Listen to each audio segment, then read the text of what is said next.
Will you save?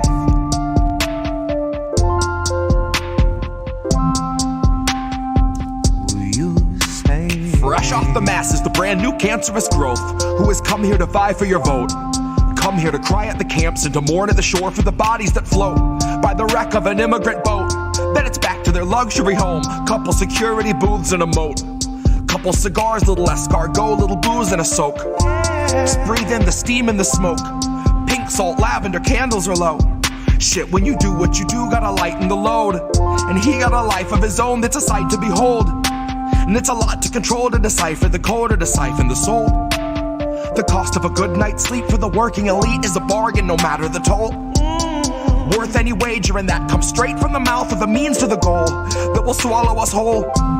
Ripe for the picking if you don't mind mold, and you know I don't. Maybe we're pleasantly prone, maybe we're taking a licking, compliantly ticking and ticking and ticking, but never explode.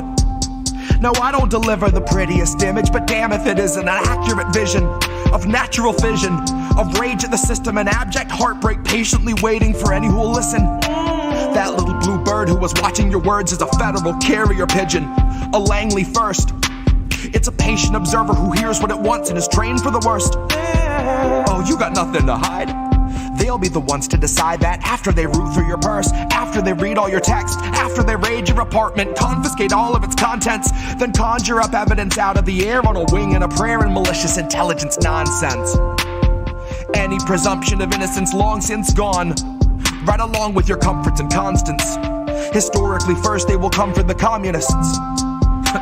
So why in the fuck would I say I'm a communist? Well, it might be I love my community more than the monsters of opulence who are holding us hostage, who are vomiting promises. Might be I'm all done seeing our pensions and benefits harvested.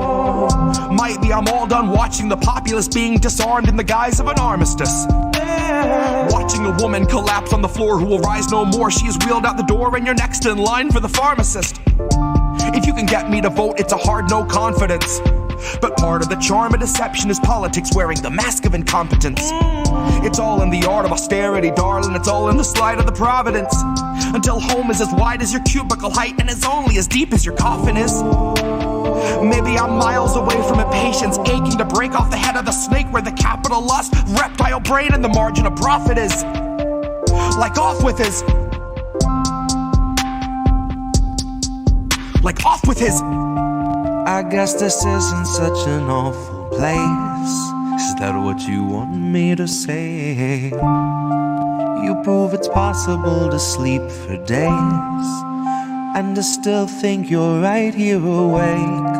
The cost of living isn't much to make, but God, it's so hard to save. And when they told you everything was safe, were you safe?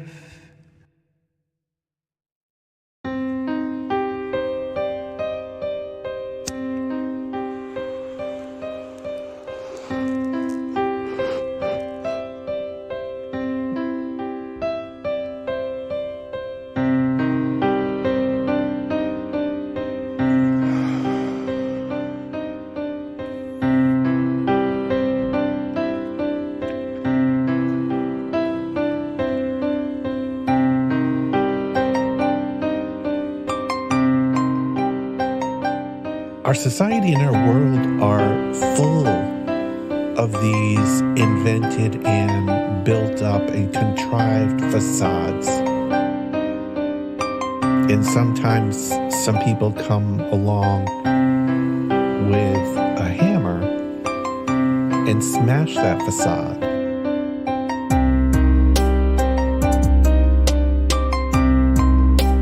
It's a brilliant, powerful hammer. It's a brilliant, powerful hammer to smash that facade.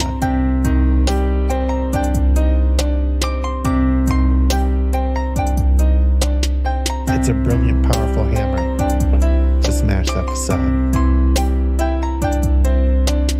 Welcome to the future. Shit where you please. The Wi-Fi's killer, but there's no more bees. So there's hardly any flowers, there are very few trees, and you'll pay $1,000 for some honey for your tea. But we got these awesome collars, mine's an Apple Model 3. It allows for better movement than the Tesla X Elite. It lets you customize the ads that it implants in every dream. And for premium subscribers, doesn't shock you in your sleep. But it doesn't stop there. It can analyze your speech, and if it hears disinformation, then it notifies police. It's a swift re-education, but it knocks you off your feet like your booster every 7th week. I faced the future boldly with 2 eager open eyes, and I picked a couple nuggets up that blew my fucking mind. Like you can taxidermy someone while they're technically alive, and they'll shine when it's election time. See, the Democratic voter base will pay them zero. Never mind if voting for the scarecrow is a vote along their party lines. They could stare into its marble eyes and claim there's something dignified. Unlike real politicians, this one doesn't need an oxygen or kit supply. But its function is the same as those who came before. The goals are never misaligned. It still spends all its working time performing pre-recorded fleecing sessions where it sugarcoats your slow and hungry genocide, while pouring billions into Nazi coffers, all the while selling you the story that we're moments till the MiGs arrive. So fuck it, ask Zelensky if he'll help replace our leaded pipes. Watch a fleet of Penske's show, stacks of bills in every size. Guess it only took a black sun and a couple Hiles. Honorary goose step and some Nazi boots a quarter mile, all while Biden sneers his sordid smile. I don't know what was in this morning's vial, but it makes him stare 1,000 yards through all the prompters and the cards like he can smell the nearest child. His eyes are wide and wild, wider than the grave in which another 1,000 families were tossed in as I typed until they rose up to the sky unceremoniously piled. Which sort of flies right in the face of all this network ticker tape where the American economy has superhuman vitals. And sometimes some people come along with a hammer. See, I like to think my trial's gonna play like a recital. I'll denounce the world around me and accuse the most entitled, who weaponize their titles, whose pull is something title, who'd starve us all to death to best delight their blighted idol. So they might destroy the record, and I will never get to vinyl. So my word is not immortal, but it's final. It's a brilliant, powerful hammer.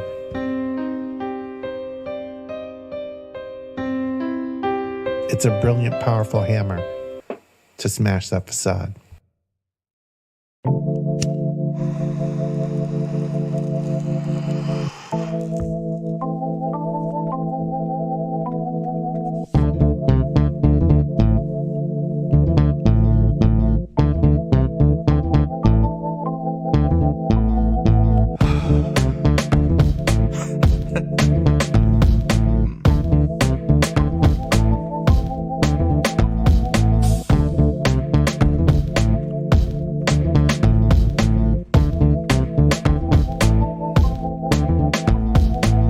Of the free, and you'll know us by the trail of dead. It's just one more world war to complete the set. When you live by the pike, you die by the pith. You die wide-eyed, still pleading the fifth, or crying divine epithets and pathetic attempts at defense. All empathetic for those on your side of the fence. Well, I'll gladly put you and your legacy into an alternate tense of faltering senses and altered events. Like hun, it ain't a hearse, it's a reaper's stretch. How sweet, she said. Bunch of hordes in the street like it's Evil Dead, where the thin blue line meets razor's edge, and where the corporate ladder ascends to a steel-toed boot that awaits on the ledge. You'll be licking it fresh at your boss's request till it stomps each finger and watches you fall to your death and drown in an ocean of debt. Gone with the fodder who gathered to honor the patient left, who purity tested themselves into sections, step by step, till the next election, when it's just one them and the sound of their well-read theorized breath.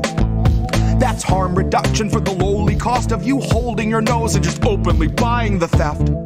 Maybe that's all in the flick of the pen. Maybe we're all one unmarked van from a trip to the pen.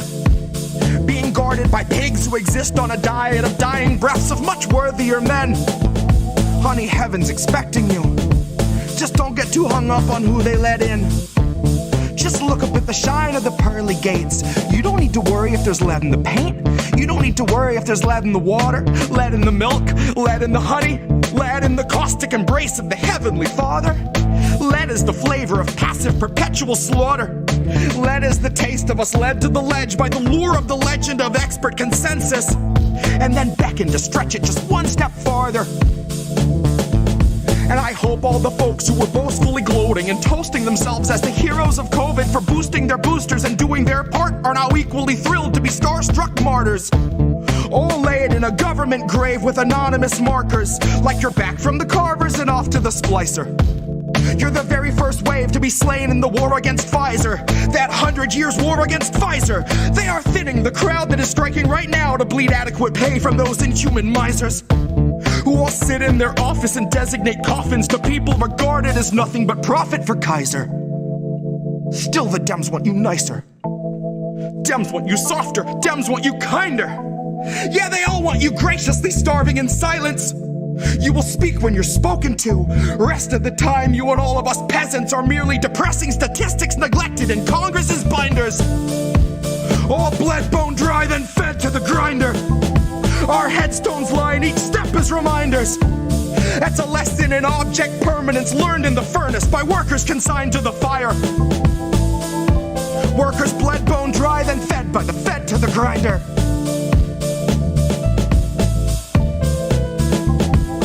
Fed by the fed to the grinder.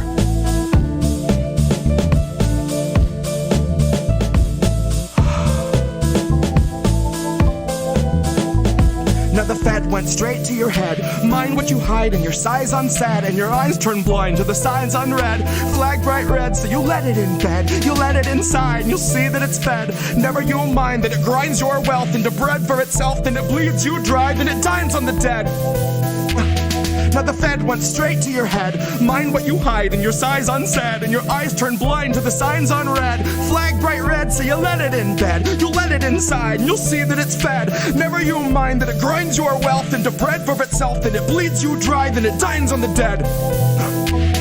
And the Fed went straight to your head. Mind what you hide and your sighs unsaid, and your eyes turn blind with the signs unread. Flag bright red, so you let it in bed. You'll let it inside, you'll see that it's fed. Never you mind that it grinds your wealth into bread for itself, bleeds you dry, then dines on the dead. The Fed went straight to your head. Mind what you hide and your sighs unsaid, and your eyes turn blind to the signs unread. Flag bright red, so you let it in bed. You'll let it inside and you'll see that it's fed. Never you mind that it grinds your wealth into bread for itself, then it bleeds you dry, then it dines on the dead. Here's where our leaders would see us all led. Here's where our leaders would see us all led. Here's where our leaders would see us all led. Here's where our leaders would see us all led.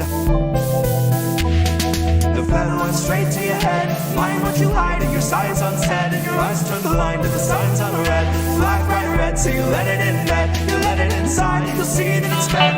Never you mind that it grinds your wealth into bread for itself, then it bleeds you dry, then it dies on the dead.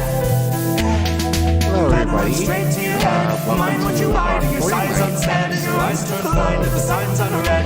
Flag bright red, so you let it in bed. You let it inside, you'll see that it's fed. Never you mind that it grinds your mind, that it grinds yourself, that it bleeds you dry, that it dies on the dead. Good. Here's where our leaders would see us all led. And we're very excited to have a very special guest for our first segment. Please welcome Chairwoman of the African People's Society Solidarity Committee, organizer, activist, and author of the book Overturning the Culture of Violence, Penny Hess. Welcome. I'm so glad to be here. Thank you so much, Collin, for having me on. Thank you, and we're very appreciative of, we are not with where the majority of Americans are. Fans. I don't want to say that in that way, but that is extreme. That is an extreme way of thinking. In terms of, having had a Keeley on last month, and, Tara Reid, who is also our colleague, also interviewing the chairman a couple of months prior to that, just getting to know more and our audience to know more about the movement. And obviously with the FBI raid last year, why it was significant, that the movement was targeted. So very fortunate that you're here. And I think for a very pertinent conversation that we've been having, I think in terms of, reparations and, solidarity and what that looks like, especially multiculturally. And you've done a lot of work and research on that. So I'm really looking forward to, this discussion with you. So very happy you're here. Looking forward to it too. It's so great to be here. So, well, let's start off, just tell us, about you and your origin story and how you became involved with the movement. Wow. Well, I want to say, first of all, that, I am the chair of the African People's Solidarity Committee, which is an organization of white people that was formed by the African People's Socialist Party that's led by Chairman Omali Yeshitela, that is working for the liberation of Africa and African people, those on the continent of Africa and those who have been forcibly dispersed around the world. Because the reason that African people are in the United States or Brazil or the Caribbean or Guyana is all for the same reason. They were kidnapped and sent there. And one of the fronts of the Uhuru movement created by the chairman and the party is the African People's Solidarity Committee, which is the organization of white people under their leadership. And this is, something that we have to, I really want to get into and talk about why that has to be that way. Yeah, please do. Because, and also I do want to start by acknowledging the incredible leadership of Chairman Omali Yeshitela and just his fight, his entire life. He's 81 years old. He has relentlessly fought for the liberation of Africa and African people. And he's brilliant. He's amazing. Everything that truly that I understand about the world, which I could not understand as a white person, really. I can understand because of the analysis and his political understanding that's called African internationalism, which, as he says, is seeing the world through the eyes of the African working class. Mm-hmm. And that is something that I can embrace. White people can embrace that, under their leadership, white people can embrace that and because we see the world through the eyes of white people. And that is two different realities. So let me just say, first of all, I want to talk about that. Mm-hmm. And I want to say that I happened to be there when the African People's Solidarity Committee was being formed. I saw Chairman Omali Yeshitela speak in 1976.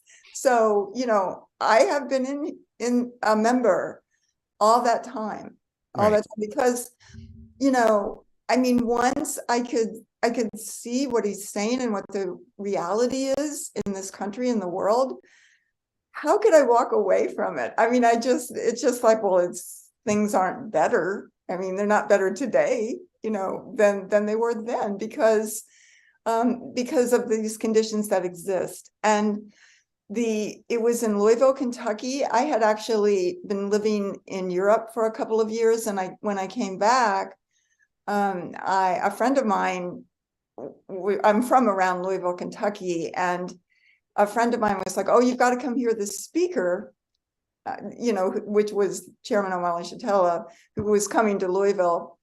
And so I went, and one of the things he was saying is that they were getting ready to start a solidarity committee. And he was based in St. Petersburg, Florida, which is actually where the Uhuru House is and where some of the FBI raids were. Mm-hmm. And because that's been the headquarters of the party for many, many years. And so there was going to be a conference in St. Pete. So, a bunch of people and myself, we went. And I joined, and that's how it got started. And it's really been an incredible journey, and it's just so powerful. And I think that, I just can't even say the significance of, of this last 40 something years of my life that have let me see the world in a whole different way, and and just be able to experience something really revolutionary and historic. So I would say that, and I think that it's really important for white people to understand the essence of what Chairman Omali Yeshitela is saying, which is that the struggle of African people, as he says, and they do use the term African people for Black people wherever they are, because the kidnapping of African people into, the diaspora, whatever you call that, is something that robs a Black people of a nation, of a nationality. So, this is what he's saying, that African people have a nationality, it's African. And right.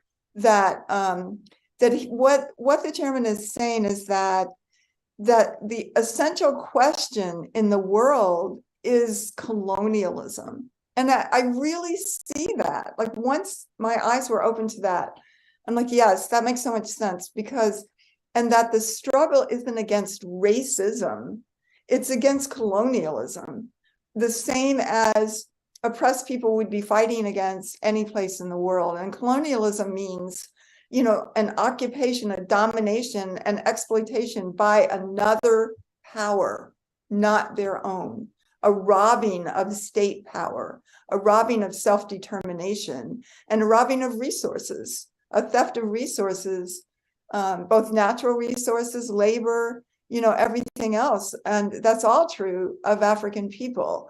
And that the question is colonialism, and that there is colonialism inside, the borders of the United States. And that is so right, because there's two Americas. They're two completely different experiences. And you can see it here in St. Louis, you can see it anywhere in the US. And every statistic, whether infant and maternal mortality for, I don't know if you just saw an article that was in the New York Times a week or so ago, that they found that even African women or Black women in the US who are rich, what's called rich, like make $150,000 a year, still have higher infant mortality and maternal mortality than poor white women in the United States. So I mean, these statistics are, you look at that, you look at police violence, you look at imprisonment, you look at life expectancy, you name it. You look at schools, you look at what conditions of neighborhoods look like. You just say anything, and there's two different realities. And so it doesn't chalk up to be an idea in white people's heads, but it chalks up to be the way that this whole system is created, exists. And that, as the chairman says, there wouldn't be an America, there wouldn't be a United States, there wouldn't be the world as it is today without the enslavement of African people and the theft of this land from the indigenous people. Otherwise, what would be here? And they try to marginalize that, when we, I think, that the struggles of African and indigenous people is forcing that to be changed somewhat. But I know, like in the state of Florida, they're trying to make illegal even discussing any of this. But I think that it's really true, because they try to say, well, it was just a blight on America's soul. Slavery was a blight. Well, wait a minute. So they try to just say, oh, it was this thing over here. But actually, it was the essential generator of the economy that we know as capitalism. That's how it was born, because Europe was in feudalism. Well, that's why Florida doesn't want you to talk about it, among many other states that might go the same way, is because the way to fix those supposed identity politics problems is a whole lot of socialist communist policy that they also don't want kids to know about, So, I mean, that's the way we've thought about it.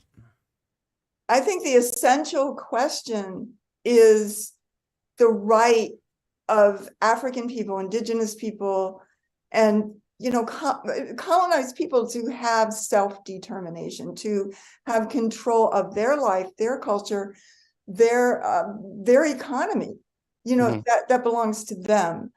And all around the world, US controls this.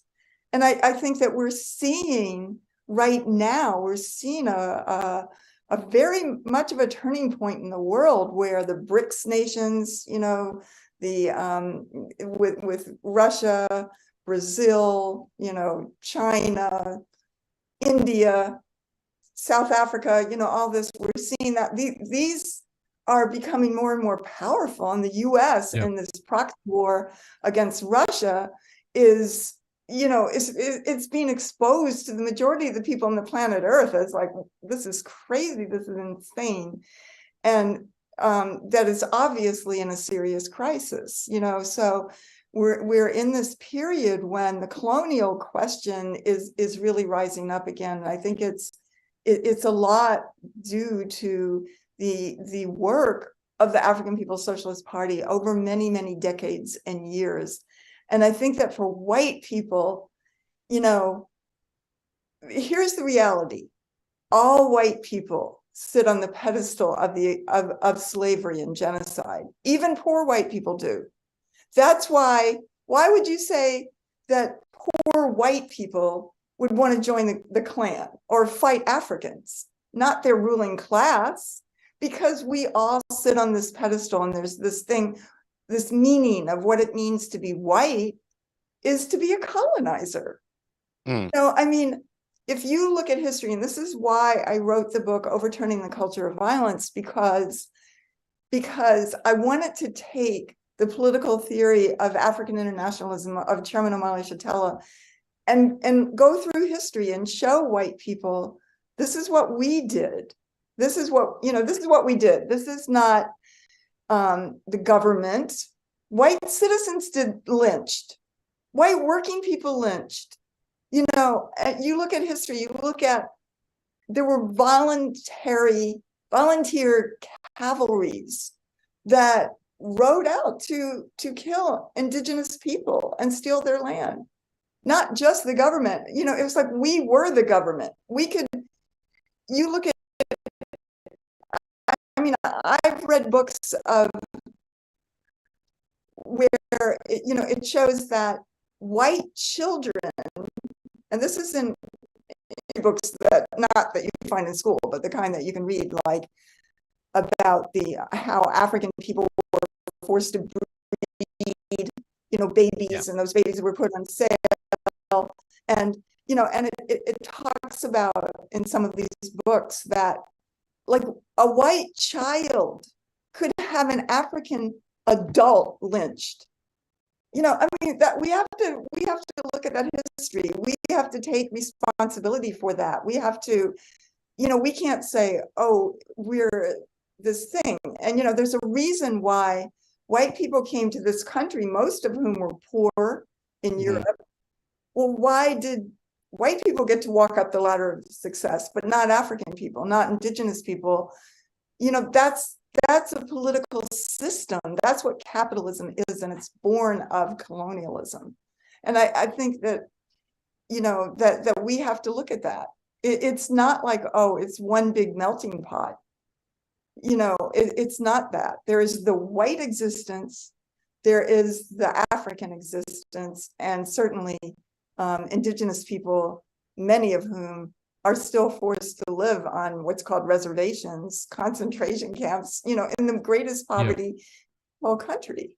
But yet it's just taken for granted that white people are supposed to have jobs and resources and send our kids to college and, all of that. And I'm not saying that anybody shouldn't be able to do that, but that is the two realities that exist. Here in St. Louis, there's something called the Delmar Avenue Divide. The Delmar Divide, they call it, because if you go up any one of these given streets that go north and south, because the north side of St. Louis is some of the wards there are 97% African, and it's deep poverty, and this is where the Uhuru movement works and does its programs. Black Power Blueprint are in these, in these neighborhoods, and that's where Chairman lives, and that's where he was raided, and it's just so telling, because on the north side, just the buildings, every other building is abandoned or, falling down. But on the south side of certain streets that go east and west are gated mansions, and it's all within, you could walk it, and it's just so, it's so telling of what colonialism means. And this city, there's a really good book called by Walter Johnson called The Broken Heart of America, and it's about St. Louis, and it's really, really interesting, because first of all, St. Louis, this arch that's there, the symbol of St. Louis, is a symbol of genocide of the indigenous people, because manifest destiny, that's what that means, and it's also the city where Dred and Harriet Scott petitioned for their rights to be in a safe haven for as enslaved people. And it's the city where they were when it was ruled by the Supreme Court that Black people had no rights that a white person had to respect. And so, there's the statue of Dred and Harriet Scott, and that's right across the street from where the arch is. We have actions there sometimes to really show this. But this is, this is what St. Louis is. And St. Louis did everything possible consciously to make sure that not only would they never put resources into predominantly African communities, and this is a city that's 50% African, 50% white, and that they had whole plans for this for decades, for really for a century, and where they had a plan that was called Let It Rot, Let It Rot in the African community of North St. Louis, whereas resources and streets are maintained and, everything. And it's outrageous. And not that it's that different from any other city, because it's true everywhere in the United States, but, it's just telling, it's just visible, it's raw in a certain way. And this is the city where, just a very close northern suburb, just a half a mile from the Uhuru House really, is where Mike Brown was killed, in Ferguson, which is really part of St. Louis, or part of St. Louis County. Right. And, so there were serious rebellions in 2014 here. But, I just think that when you think about colonialism and what the chairman calls the colonial mode of production, how is everything made for white people? It's made through colonialism. There's no something that's separate from that. We have jobs because of stolen land and stolen labor. We can pass a house down, a property down from generation to generation. That's what they mean when they say, what are the assets of the white population versus the assets of the African population? It means white people own land, property, homes, and they pass it down from, and even 401ks or, inheritances. Right. And, that's very little true in the African community in the US and by statistics. And so, this is not just bad thinking. This is a system that is built to maintain this. Mm-hmm. And it's not saying, oh, every single person, every single African person. No, but what the party represents is the African working class and impoverished community, which is really the majority. And so what we do is we organize in the white community. We have The Solidarity Center, which is one of the places that was raided on July 29th, is on the south side. It's on Gravois Avenue in St. Louis, in what's called the South Side, the white community. We're surrounded. It's sort of on one of those diagonal streets that goes, sort of crosses many different neighborhoods, and we go into all those neighborhoods and we hand out flyers. We talk to people. We have a lot of support, and on our building, which is actually owned by the party, by the African People's Socialist Party, but we are able to use it. We raise resources for it. It's a beautiful building, and it has a banner that says "Unity through Reparations." And so many people just express their happiness that is there. That there's so many white people here that we meet, and they say that they want to do something, but they don't know what to do. They really don't know what to do. And so when we raise reparations, these are resources that go to the programs that the party is building in St. Louis, and anybody can come. They have tours of them. They're beautiful, absolutely beautiful. They're coordinated by Deputy Chair Onison Ayashitela, who was also raided with the chairman on July 29th, and who just brings like a beautiful, beautiful touch, gorgeous thing. Everything. It's nothing is crummy. Everything is beautiful. It's done first class. It's gorgeous. A basketball court, the renovation of a building for an African independence workforce program is just gorgeous.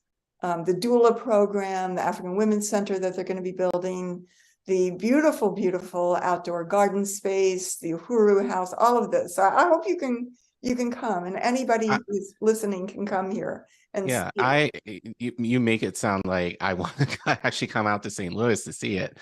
Rome's over there, Since right? you mentioned, Rome's over there, right? No, Nick Cruz. Nick's over there. Gotcha. Yeah, Nick Cruz is in St. Louis? Yeah, he's in St. Louis. Yeah, he's heading to Seattle to do some stuff with Kshama Sawant, I think, but I think generally he's there. Yeah, he's based in St. Louis. So really? Yeah. Okay. Yes. So I think we definitely I'd like to get in touch with him. Yeah, we'll definitely we'll definitely reach out to him just to send that invitation for him. But since you mentioned reparations, I do want to talk about that because, well, actually, let's do this. Define for our audience, what is reparations? Because I think especially when Black people say it like is very divisive. And for what do you mean? I believe, I'll rephrase it in this way. I think generally, and how I kind of interpret, I think the general idea of reparations is a check to Black people, essentially, which I feel is very simplistic and very it could mean money, but I think it's more inclusive of that. But I think and so, especially for people who are non-Black, when they hear reparations, it's just the idea, oh, you're just going to give Black people money, and and Black people are just going to use that money in not so great means. So, that's kind of this, almost like the stereotype. Yeah, there's not a lot of specifics talked about, or right. I just want people to kind of have an understanding of because it's a lot more nuanced than that. But if you can kind of explain, just given the larger scope of what it is, and the repercussions of, I think, essentially in regards to your advocacy for it, what does that mean for you since you are advocating for it as a white person? Well, okay, I would say, first of all, I just wanted to give a little history, because the African People's Socialist Party held the first tribunal on reparations for African people in the U.S. in 1982 in Brooklyn, New York. And it was amazing. I had the honor of being there. And it actually, and their goal at the time, because reparations wasn't known that much at all. Nobody, you'd be out talking about reparations and people would be like, what is that? Mm-hmm. So their goal was to make reparations a household word.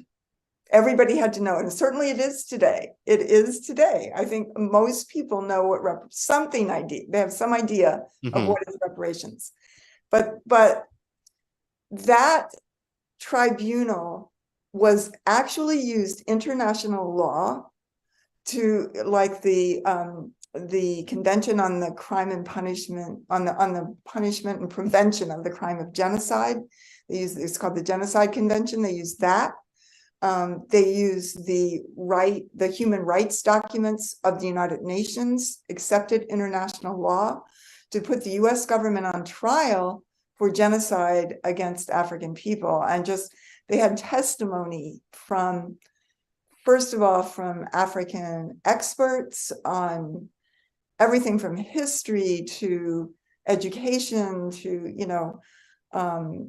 to sociology, and also from actual activists, political prisoners, and Tupac's mother was there. I mean, Afeni Shakur, and just, all kinds of testimonies of people who were activists, people who, and it was powerful. And there was a panel of judges, and they ruled that, yes, the US government was guilty of genocide, number one. Number two, that African people, and this was in 1982, were owed $4.1 trillion just for stolen labor alone. And so I think that, there are times, or, a lot of times the question of reparations is simplified to maybe be a check, like that's what we're hearing. Yeah. And I don't feel that is reparations. But I also don't feel like that's a bad thing, because white people get checks all the time. Right. I mean, look at what's happening to Ukraine, so. Yeah, they just gave how many billions, like 13 trillion or whatever it was there. So I don't have a problem that California's, they're saying in San Francisco, African people are owed $500,000 each or whatever. Good, great. Let that, because the wealth gap, they've already said, it came out a few years ago that the African community of the United States, it would take them 285 years to catch up to white people's income. So check, okay. But real reparations of as it is defined by the African People's Socialist Party is a revolutionary demand. And it's not about a paycheck. It's about what is owed to African people. And the way that the African People's Socialist Party lays it out is in that these reparations are the infrastructure for building an economy for and by and in control of African people. Right. And that's what they're trying to do. That's what they're doing. Right. That's what they're doing. And that's what they want to do around the world, because this economy that is called capitalism, or, the colonialism is an economy that requires the impoverishment and theft of African people. And it's not over. It's not over at all, In fact, one of the things that the tribunal in 1982 on reparations showed, and they had this brief and they did, all this study of it, that they looked at from, I think, say like 1619 or whatever to 1982, not 1865, not just 1865.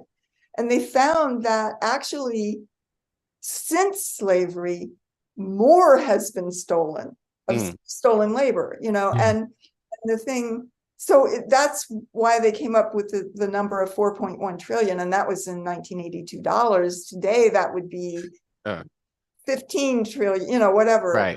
Right. And the thing the chairman says is, this is not for pain and suffering. That's not even counting the lynchings, the terror.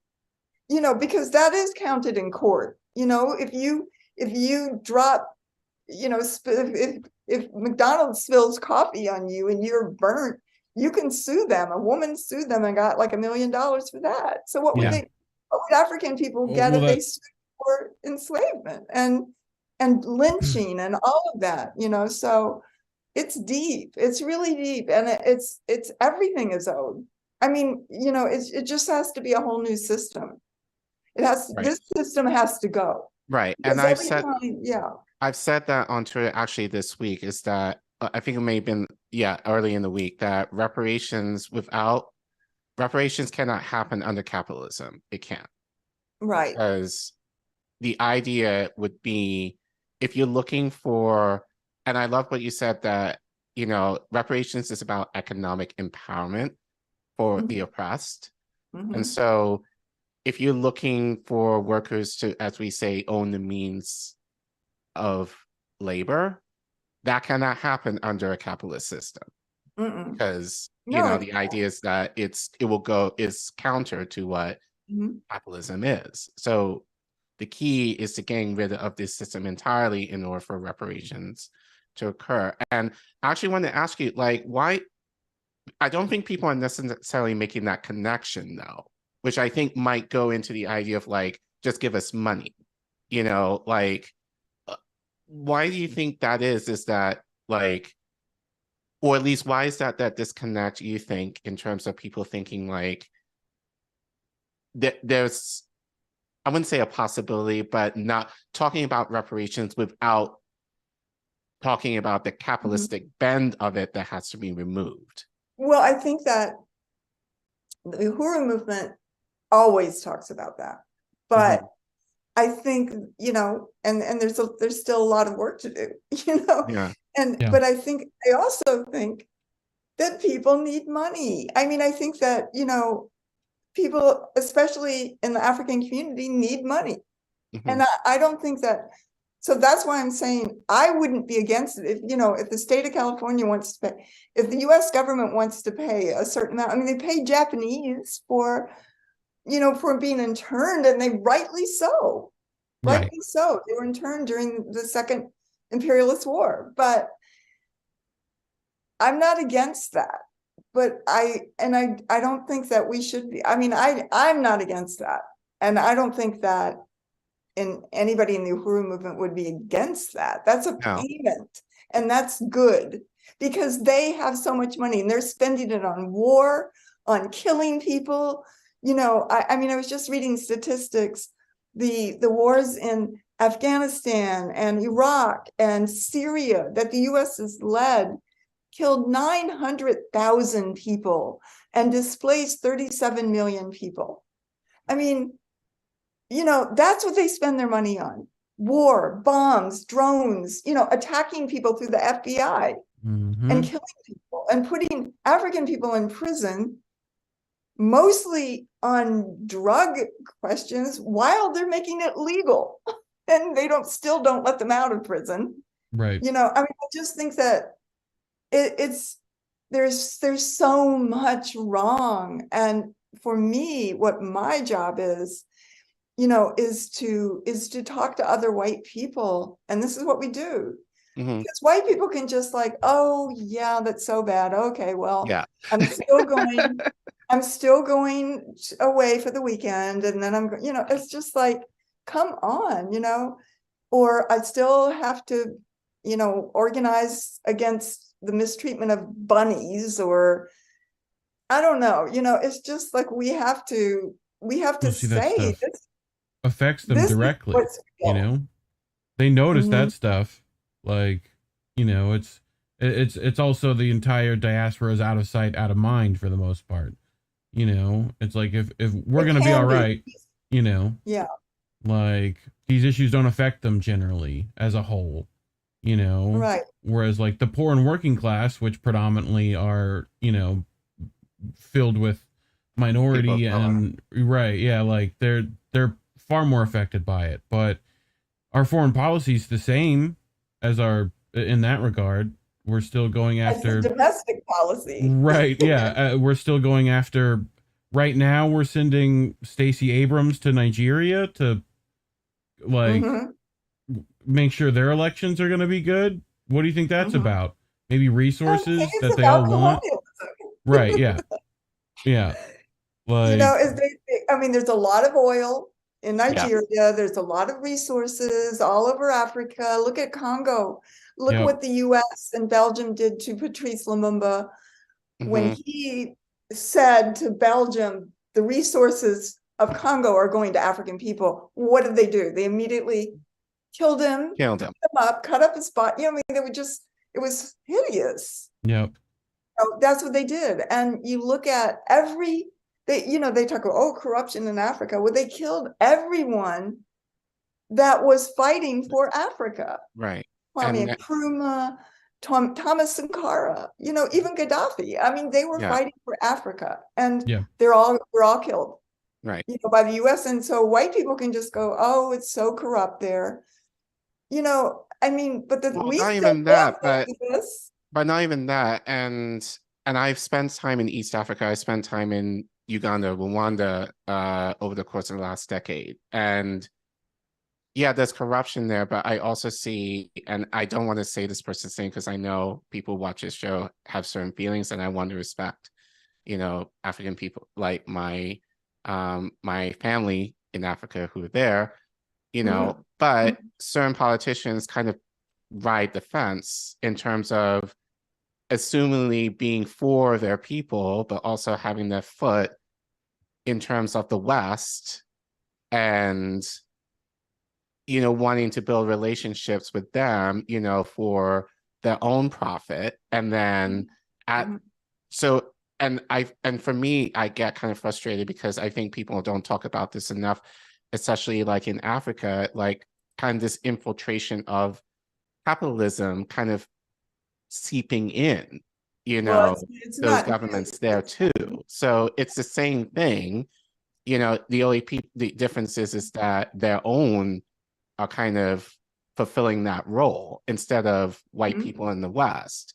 Look, the thing is that it's what the African People's Socialist Party calls neo-colonialism. Yeah. Where they have people, and it's really interesting because you see this actually in this city, or you see it in Africa, or you see it everywhere.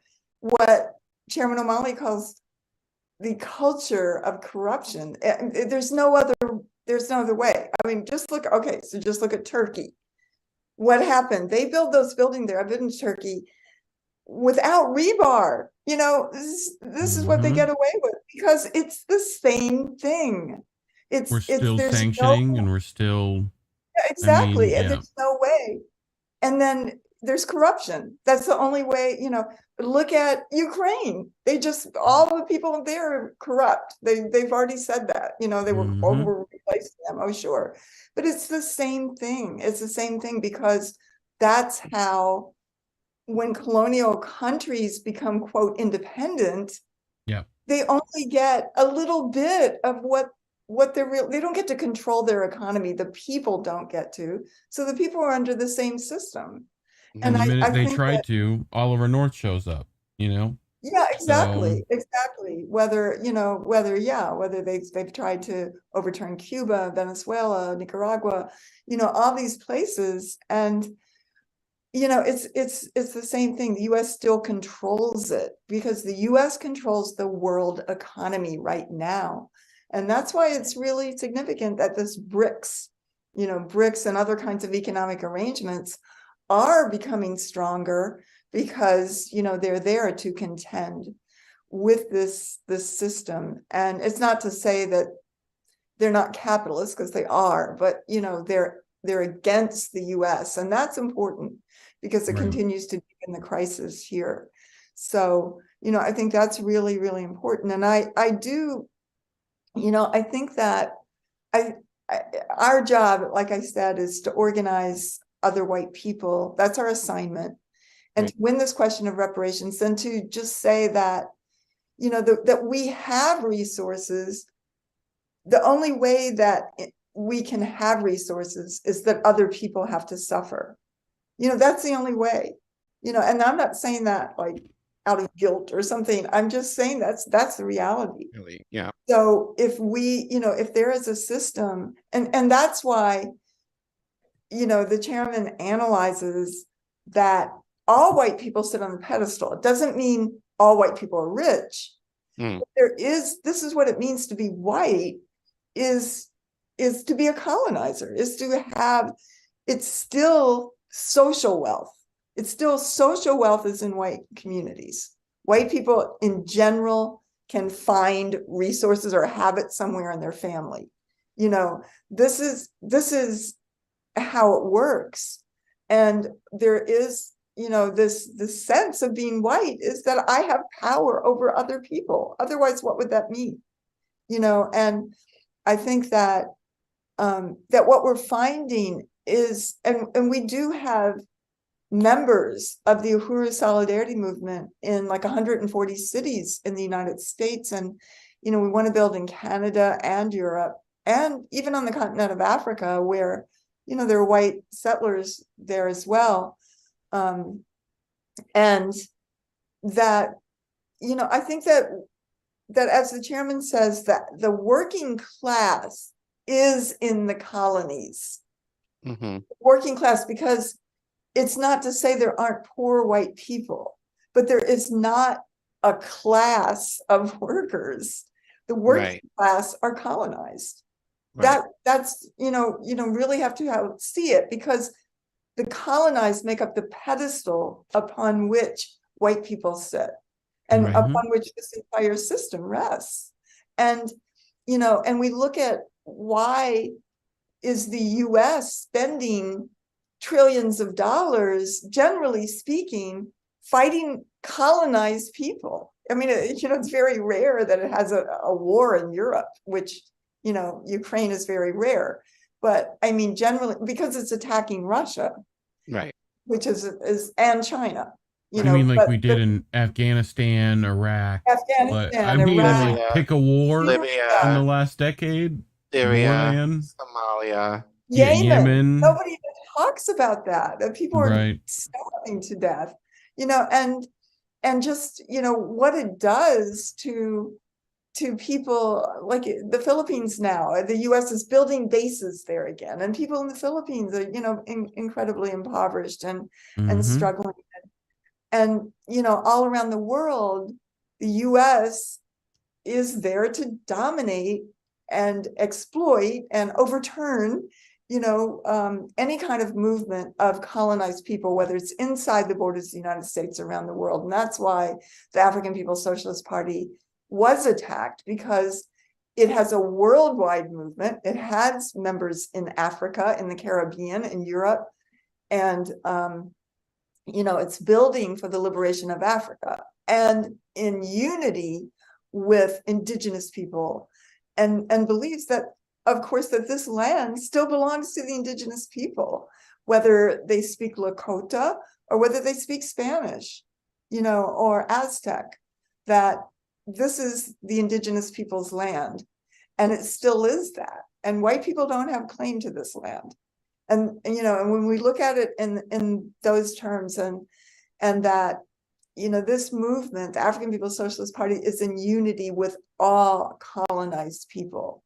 It is not reparations at the expense of somebody. It's not that at all. It is that the African Revolution frees the world. It's in unity.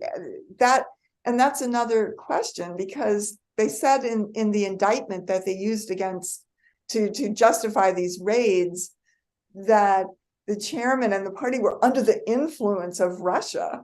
I mean, that's insane, because they raised the question of reparations and genocide. And I mean, that's absolutely outrageous, but it's also the tactics and strategy that the party has always had, and it's been in existence for 50 years, to find all supporters for the right of African people to be free and liberated. And they found, they have a relationship with Russia, because Russia supported them, just like Ireland, the struggle in Ireland and Nicaragua, all around the world. The Palestinians they support. So, that's why they were attacked, because it's not because of their position on this war, that this is obviously a US war against Russia, because other people say that.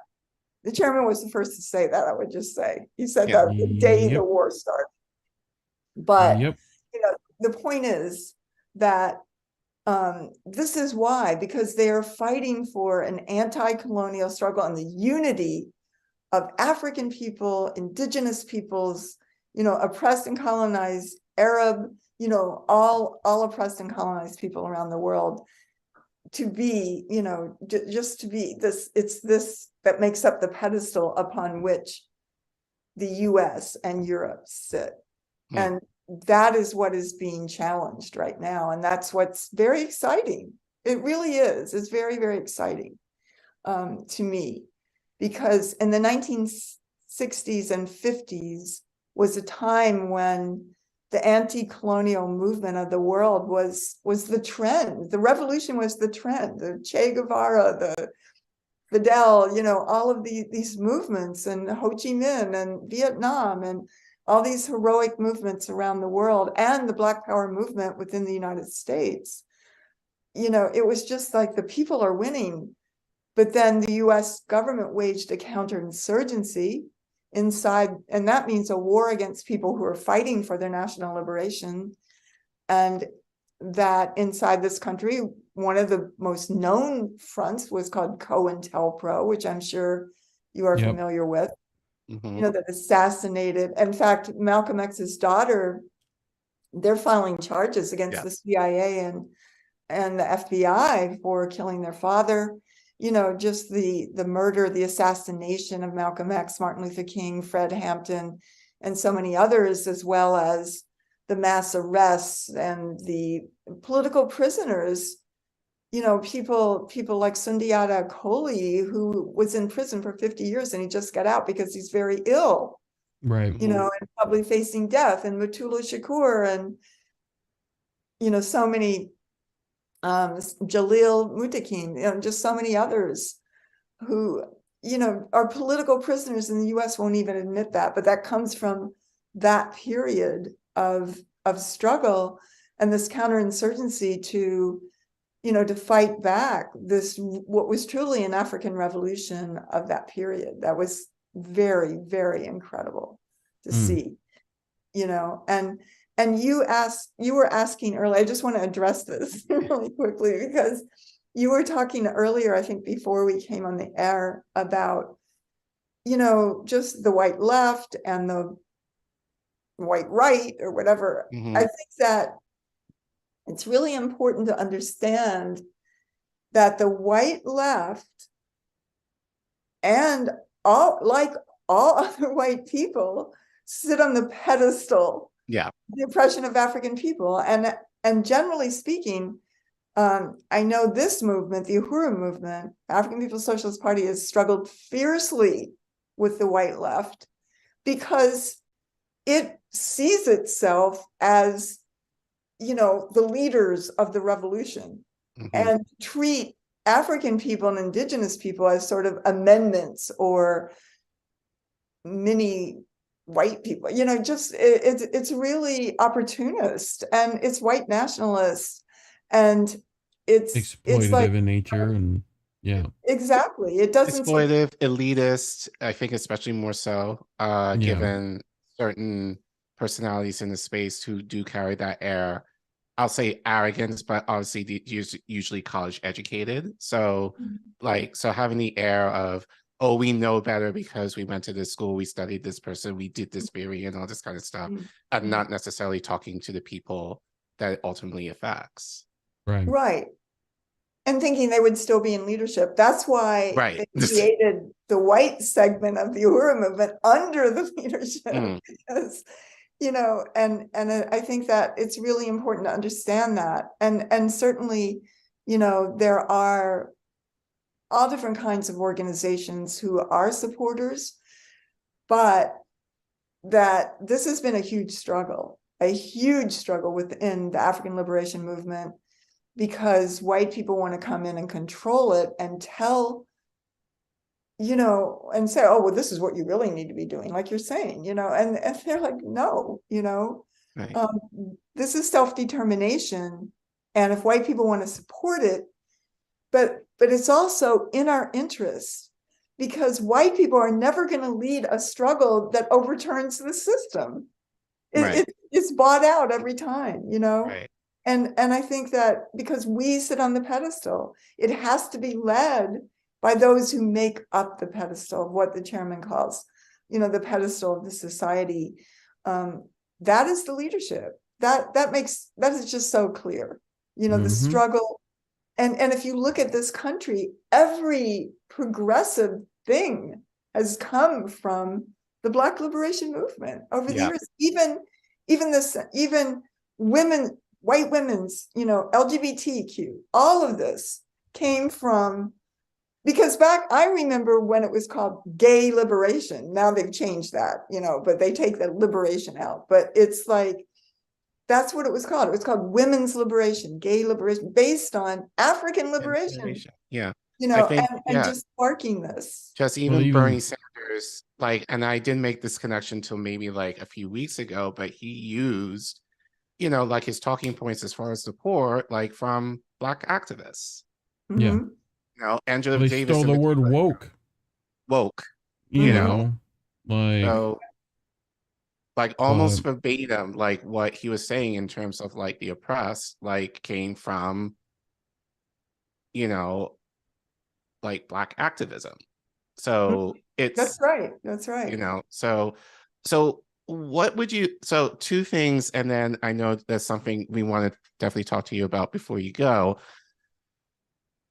So how do you, and I kind of know the answer, but I think you can share with our community here, how do you guard against the pedestal, as you say, and what, in terms of what your work within the movement, and what would you say to white people who are looking to really get involved in the struggle, so to speak, to really truly be, I don't want to say ally, but like work in solidarity with oppressed peoples, you know?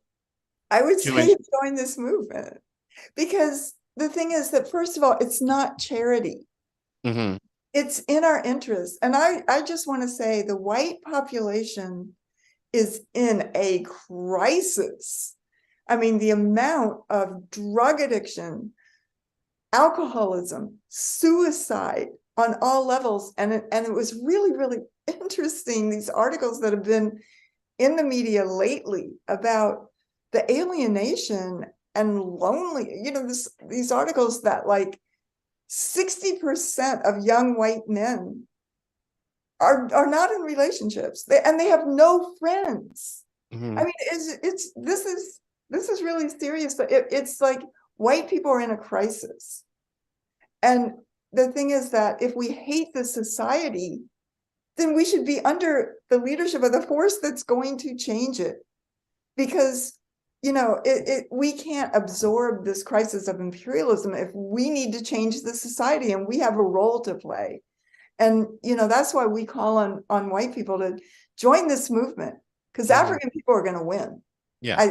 I am without a doubt. And they, you know, everybody will be brought along. I mean, the struggle of Arab people, indigenous people, all throughout the Americas, you know, all of this is going to win. For one thing, white people are dying, not reproducing. I mean, there's not going to be white people at a certain point, you know, but the system will still be there. And that it's got to go. It has to go. You know, there can't be neocolonialism or anything else. The majority of the people on this planet have a right to live. They have a right to save the planet, because it's a system that's creating the environmental crisis and, you know, and everything else. Any problem, it's the system. Right. And I think that white people, this is our revolution too. That's how I see it. This is how we see it. This is our revolution too, because we are not going to lead a revolution.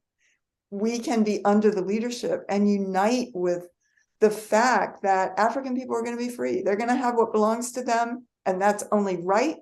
And indigenous people and the oppressed peoples are going to be free. That is the trend in the world.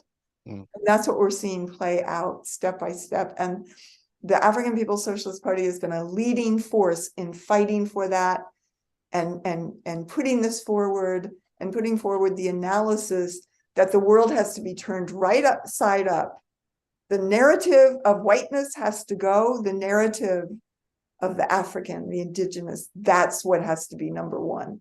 Right. And that's what we have to win too. Yeah. You know, like, you're not all that, you know, everything we have is stolen. And so why do, you know, we think it's normal that African people would be killed down in the streets and a policeman would just stand on the neck of an African man and, oh, well, that's really sad, but it's normal. It's not normal.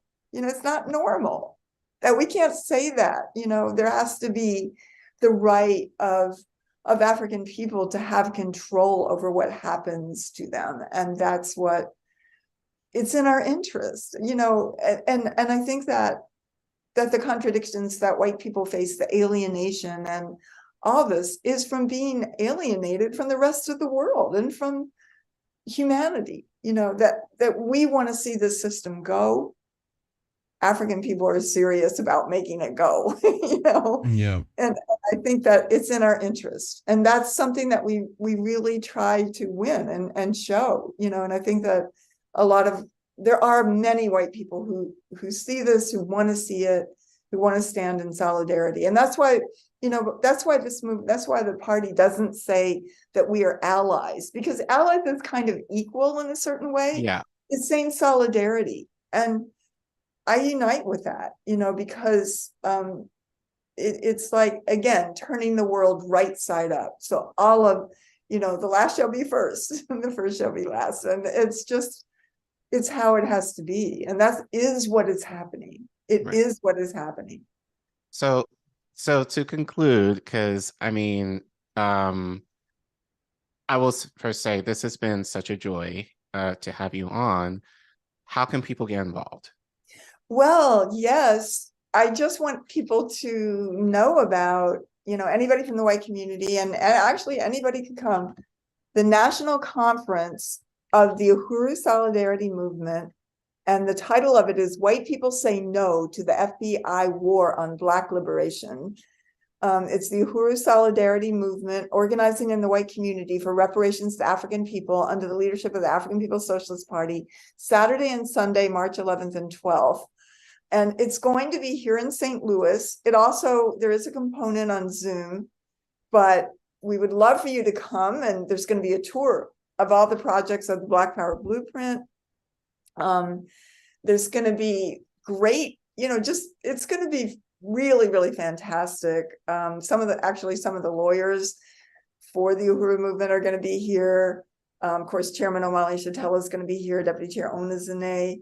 Akile Anayi is going to be here in town. So we'd love for people to come and actually experience it, or, you know, you can participate on Zoom. So you can go to uhurusolidarity.org and find out more about it, or you can sign up on Eventbrite at usmconvention2023.eventbrite.com. So, or you can go to uhurusolidarity.org.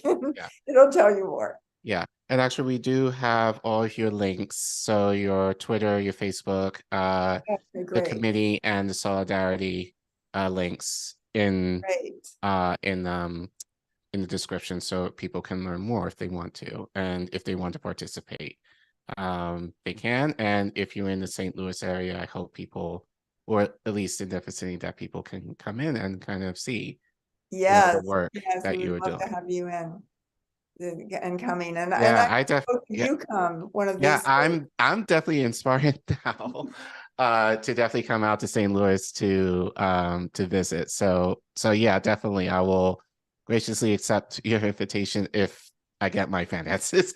And if you're ever in DC again, Collin's always there.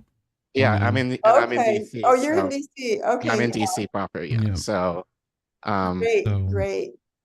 Black and Fat has a march in DC every November, so we usually go to that. Okay. Fantastic. Right. I've got links in the description below for you, as well as underneath you. They have your Twitter handle in case people want to find you directly. But otherwise, been great having you. We'll be right back with stories, people. So stay right there. All right. But Thank you so much for having me on. It was a pleasure talking to both of you. You're Thank you, Penny. I welcome. appreciate you. And a hooroo. And we always say through reparations. Perfect. All right. Let me go here. Perfect.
Mother and baby on razor's edge. Don't give a shit what your paper said. Economy creeping up out of red. They divvy a shit a little bit of bread. Miles away from that lady's ledge. Her senator waking safe and fed. Ain't got a paper to read in bed. Jerking him off as they count the dead.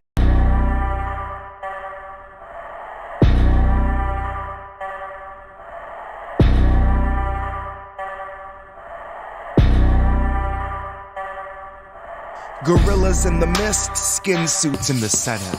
Water in the streets, chest deep like it's Venice. Water out a tap in Jackson comes blacker than resin. Black incidentally like most of its residents, which is why it isn't on your television, isn't on the lips of your president.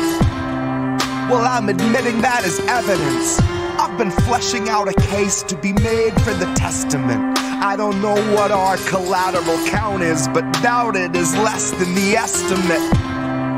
You just show us a hospital, watch as we Dresden it. Our propaganda gets taken to heart, and you're scarfing it, like it or not. If you think that you aren't, I would urge you to pick that apart, cause you're drinking it, smoking it, driving it, dressed in it.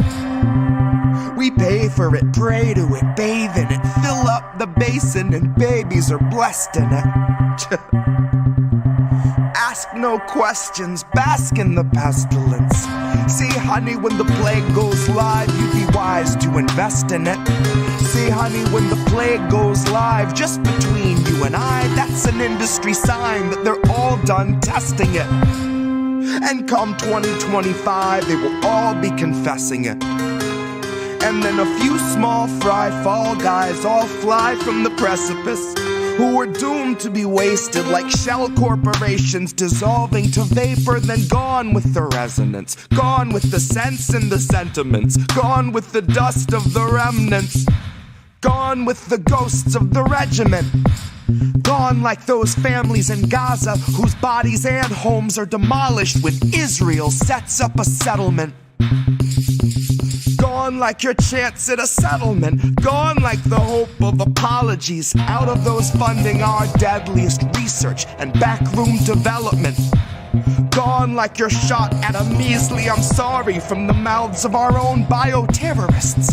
God, you cannot imagine the face of the monster. You can't even fathom the scale of its carapace.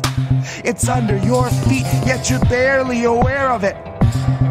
You see it's quietly judging the scope of your suffering, sizing you up like a therapist. Then it rides in your guts like a parasite, growing in size and excreting a culture that's purely embarrassment. Equal parts Manson and Maryland, equal parts something we push into madness and something we'll gladly exploit and objectify 50 years after it perishes. Carefully crafted and planned and arranged like a monarchy's marriages. Fucking cousins or otherwise, scourge of the colonized, staged and displayed for the sake of retaining those imperial barracks. And all to expedite a special type of anglicized dysplasia. The kind where half the world is waking up to learn they're being raided, raped, and robbed of all their heritage by Charles and his caravan of 30 servants' carriages. The kind where each in the procession is worth infinitely less, till eventually they're paid in sums of crown-approved disparagement and bonuses of shame, till they're finally told to thank the highest-ranking inbred pig named king of every garrison. One who rose into his power all immaculate, like Harris did. Well, now that garishness is melting down like paraffin that hardens in a shell and shelters terrified and threatened royal terrapin. And rewatch those that rule with zero question, although nobody elected it. Democracy was here till we dissected it. Democracy was here until the exhibition exodus. And the loss of that democracy is just a threat for those who've yet to recognize the scent of bait or know the taste of desiccants. Democracy was here and now the smear is all that's left of it. Democracy was here and now the smear is all that's left of it. Mother and baby on razor's edge, just don't give a shit what your paper said. Economy creeping up out of red, cause they divvy a shitty little bit of bread. And miles away from that lady's ledge, her senator waking, he's safe and... Every time I leave this music on, I leave it on, and people still listen to Jesse. Because when I have to hear you, I have to turn Jesse off, and then I forget that it's on, is the problem. So, luckily, lovely people in chat tell me that the music is still on. But, it takes them 7 seconds. So, but anyway, it was a great interview with Penny Hess. Yeah. So go check that out.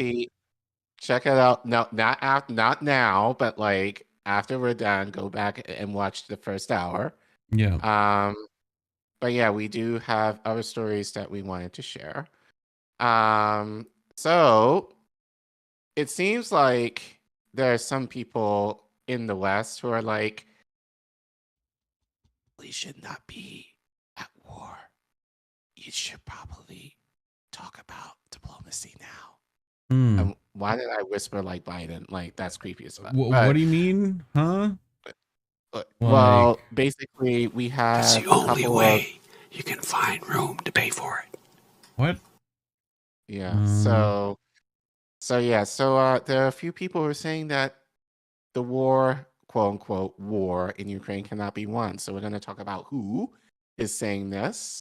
Okay. And in what context. Yep. And this has been a big story, obviously, this week. So oral statements regarding student loan debt forgiveness started yesterday. So we are going to talk about that in terms, and I know we kind of talked about it before, but I think it's worth talking about it again. And then there's some, and actually kind of doing some research, I think there's things that people might have missed, honestly, in talking about student loan debt and student loan debt forgiveness and the implications of that, I think, especially in terms of how the way was constructed could be, I think, more of a detriment than I think we realize, but also the fact that there should be some more work regarding that up till now we haven't really heard any progressives mentioning. So nope. I'll talk about that. Coolio. And then you have a story, Reef. Yeah. This happened almost a week ago. Last week sometime, but Kshama recently put an article out about it that I wanted to cover and go more in context. I have some clips from Savvy Sabs and stuff like that. I'm sure people watched. But you'll get to watch them again because I wanted you to. So, but otherwise, but yeah, so thank you guys for joining us. Please help us grow. Share the stream. Also, please like. I think right now we've definitely have more likes, but anyone new coming in, welcome. Please share, like, and subscribe to us. We want to try subscribe, please. Yes. We want to try definitely grow, and the more we grow, we're able to do more stories like this, but then hopefully having more people on, to be able to build a network out as well. And then obviously trying to secure guests like Penny, who was on just in this last segment. So, Yep. but yeah, so let's talk about. Hold on one sec. Should we do this first? I guess. I'm fine with that. All It's right, just might as well. stuff's out of order, whatever. That's fine. But we might as well do this first. I think this is the bigger story anyway. Well, probably the bigger one of the three. Right. So as I said earlier, Supreme Court is hearing oral statements regarding student loan debt forgiveness starting today.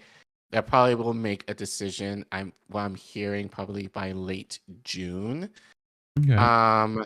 So we're gonna once again kind of do a Frankenstein of a segment in using a couple of articles. Well, one fully and then one slightly.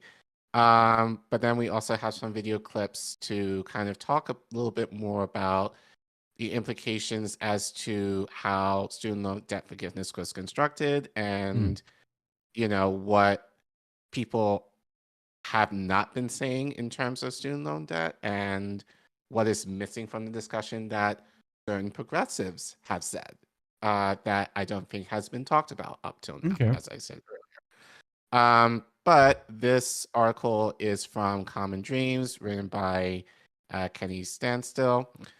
And he writes, groups warn of financial disaster for millions if Supreme Court kills student debt relief. If the Supreme Court sides with the extremist judges, millions of Americans' monthly costs will rise significantly when student loan payments resume later this year, says a report commissioned by Senator Elizabeth Warren. So Kenny continues, can you please zoom out? Thank you. Striking down President Joe Biden's student debt relief would have devastating impacts on millions of borrowers, advocacy groups warned in a report released Monday, one day before the U.S. Supreme Court is set to hear oral arguments over the White House cancellation bid. Denying student debt cancellation would cause financial disaster for millions of Americans, says the report, which was assembled after Senator Elizabeth Warren asked the Debt Collective, NAACP, and more than a dozen other organizations last month to explain how upholding or rejecting Biden's plan would affect borrowers. Reducing debt burdens through cancellation will help avoid defaults when student loan payments resume and ensure borrowers do not face financial ruin as the economy continues its recovery from the COVID-19 pandemic, according to the report, which was provided exclusively to Insider. This would disproportionately benefit low-income households.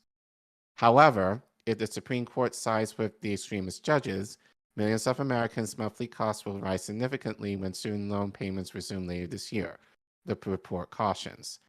I'm putting all of my hope into this process finally getting approval. I haven't allowed myself to imagine another scenario because I may not continue even trying to exist every day if that happens. I believe that was a quote. Again, just given, I think there was a quote from Twitter. I believe that someone said, I believe. Okay. Although Biden ignored progressives' demands for universal student debt cancellation, his administration in August announced several relief measures, including a move to wipe up to $10,000 in debt for federal borrowers with individual incomes under $125,000 and up to $20,000 for Pell Grant recipients, as well as proposed changes to the income-driven repayment program. Republican lawmakers and right-wing activists responded with a barrage of lawsuits. Applications for relief opened in October but closed a month later after a federal judge appointed by former President Donald Trump blocked Biden's plan, deeming it unlawful on legal grounds criticized by experts as dubious. At the time, 26 million borrowers had already applied or were automatically eligible for relief, and 16 million applications were fully approved and sent to loan servicers. With his relief initiative on hold, Biden extended the moratorium on the federal student loan repayments, a policy that was first implemented at the start of the COVID-19 pandemic in March 2020 and had been set to expire on December 31st, 2022 through June 30th, 2023. Payments are set to resume 60 days after that date or 60 days after the Supreme Court hands down its decision, whichever comes first. The nation's chief judicial body agreed in December to hear oral arguments in 2 student loan related cases yesterday. In both Biden versus Nebraska, brought by the GOP-led states of Nebraska, Missouri, Arkansas, Iowa, Kansas, and South Carolina, and Department of Education versus Brown, brought by 2 plaintiffs who claimed they were unfairly excluded from relief. Remember that. The right-wing dominated High Court will decide whether Biden's plan exceeds the U.S. Department of Education's authority and whether the lawsuits have legal standing. I can zoom you this. have to zoom in. Yeah, please. As Time explains, 6 Republican-led states filed Biden versus Nebraska, arguing that in addition to the administration overreach, the program would cause states to lose tax revenue as a result of debt cancellation. U.S. District Judge Henry Autry initially dismissed the case, saying it lacked legal standing. The 8th Circuit Court of Appeals, however, later decided that Missouri had legal standing because a loan servicer in the state would lose substantial revenue. Oh boy, really? Yep. That's all it was. Like a loan They'd servicer lose would be out of business. Oh, who cares? Anyway, Department of Education versus Brown was filed by Alexander Taylor and Mira Brown. Brown is not eligible for any relief because I believe he made over the $125,000 cutoff. And Taylor is only eligible for $10,000 rather than up to $20,000 given to Pell Grant recipients. They also argued that the administration did not go through the Administration Procedure Act's notice and comment procedure, which requires agencies to notify the public of their proposal and take comments. Biden's student loan forgiveness plan is contingent on the Higher Education Relief Opportunities for Students Act of 2003, which allows the Department of Education to modify student financial assistance programs in response to national emergencies to alleviate borrowers' financial hardship. Former President Donald Trump used the act for the student loan moratorium, which began during the pandemic and is still in place for the next few months. Programs implemented under the HEROES Act are exempt from the notice and comment period, but plaintiffs in the Department of Education versus Brown case say that the Education Department does not have the authority to act under this law. Okay. So zoom out. So any thoughts, Reef? No, I mean, they've got, you know, they don't want to lose the insurance / loan companies, right? Like, no, at least they're saying that's what it is. You know, at least they're being somewhat like honest about that, right? Like, so, but yeah, no, I mean, it's standard Democratic, like, and we're gonna get lip service from quote unquote progressives now, right? Well, actually, not somewhat, but this is an old clip. So this was done, I believe, in I want to say in January 2021. Okay. So actually, if you just pause it for a second, yeah, I got you. We're not gonna watch the whole thing, but basically, this was when Biden just got into office, and they were making this push, you know, for student debt relief. So this is Ilhan Omar speaking, and I want you to notice what she says here that I think is very important, because I think, and again, we've talked about student loan debt forgiveness before, but after watching this, she says something very interesting that I'm actually going to bring up later in terms of, you know, Brianna Jory Gray's interview with Jed Sugarman on Bad Faith, that I don't think to this point, I don't think anyone has kind of caught, that I do want to highlight a little bit. So let's see what she says. We can choose to lift the burden of millions of people face. We can actually invest in the future of the American people. Today, we are taking a needed action to tackle the student loan debt crisis by using executive authority under the Higher Education Act to cancel up to $50,000 in student debt for federal loan borrowers. This is an important first step, but we can and must go bolder. We cannot be too bold in responding to the pandemic and providing needed help to the American people. I have been encouraged by the steps President Biden has taken to tackle the student debt crisis and hope he uses his executive authority to move towards full student debt cancellation. The American people are counting on us to meet this moment and implement meaningful change. I promise I will not stop fighting until we have ended the student loan debt crisis and cancel student debt for everyone in America. And I am so glad to be in this fight with my colleagues.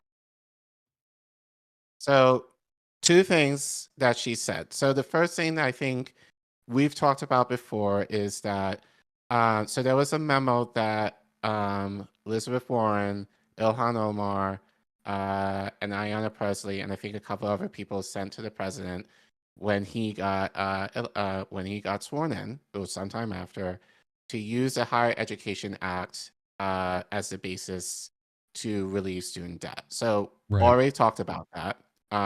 Actually, we'll reference that in a minute. But notice what she said. You know, she said it's the first step, right? Yep. Mm-hmm. She said, and this was what Elizabeth Warren was pushing, up to 50,000 K. Mm-hmm. You know, so my thing is too, and I've said this before, if she really wanted to be, so like, this is why I don't trust, and like, this is kind of like the shadiness of Elizabeth Warren that like, I don't particularly enjoy about her. Like, if she really wanted to be somewhat more progressive, I would think that she should have pushed for at least, 50K. Yeah. You know, meaning keep like the bottom should be 50K and then go from there. But instead, she capped it up to 50K as the cutoff point. Mm-hmm. So it really wasn't. So yeah, it was better. Yes, you can argue, but again, in life, what Ilhan was saying is like, this is just the first step. And then she continued to say, we want full cancellation.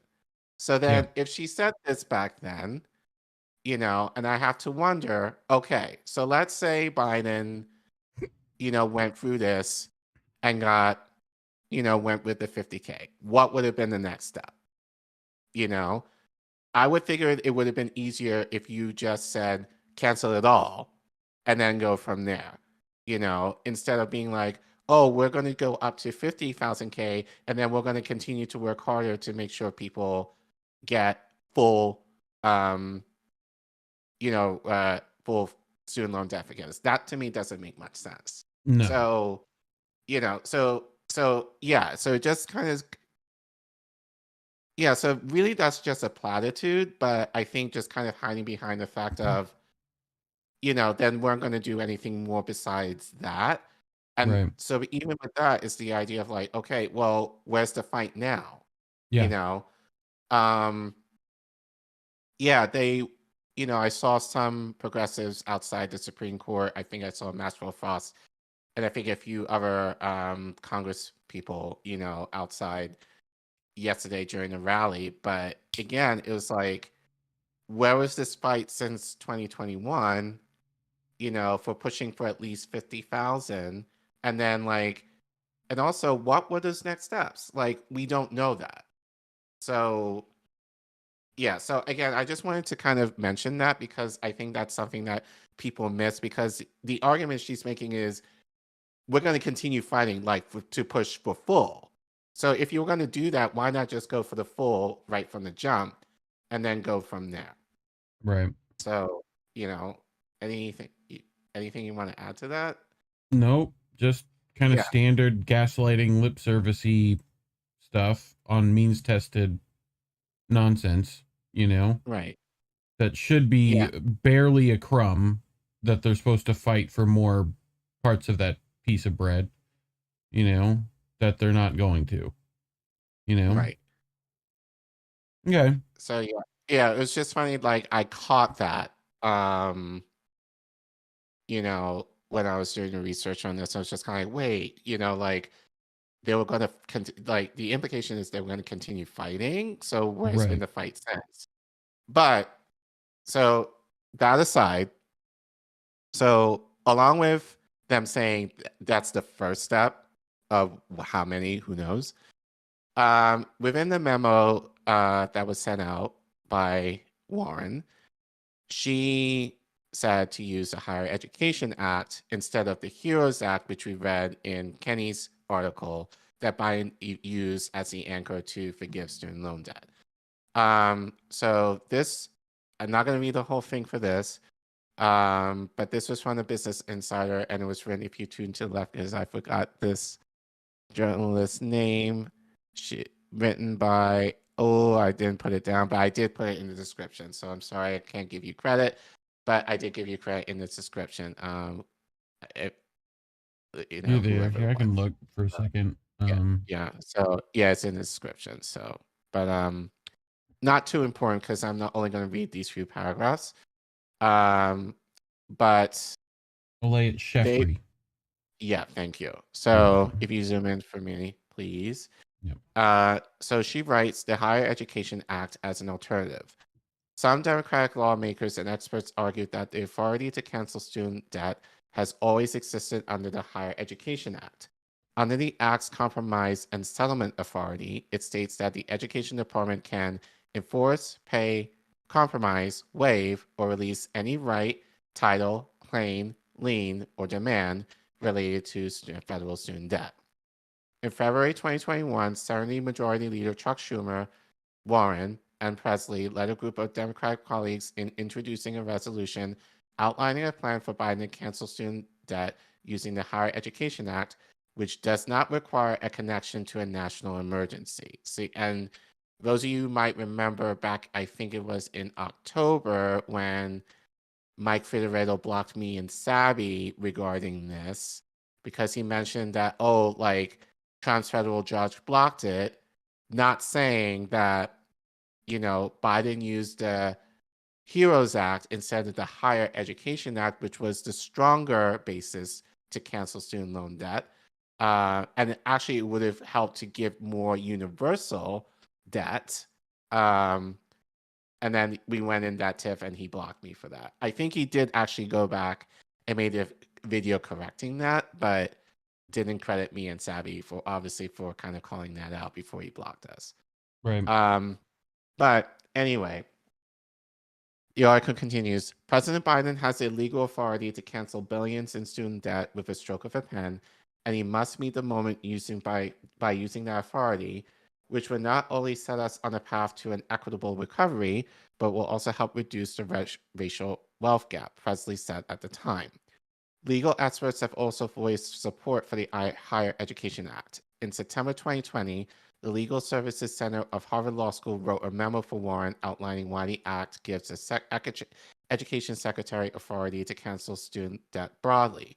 The memo said that the Secretary has the authority to modify a loan to zero and exercises this authority even in the absence of implementing regulations. The Education Department did not immediately to respond to Insider's request for comment on whether it's considering pursuing alternative routes to debt relief, including the Higher Education Act. Very interesting that then, they're basically going all in on the HEROES Act, which, as we mentioned, is problematic given Biden recently has said, the pandemic is basically over. I think this was back in November. And now the national emergency regarding COVID is going to expire in the middle of May. And as I said, I think the Supreme Court is due to make a decision regarding this case in late June.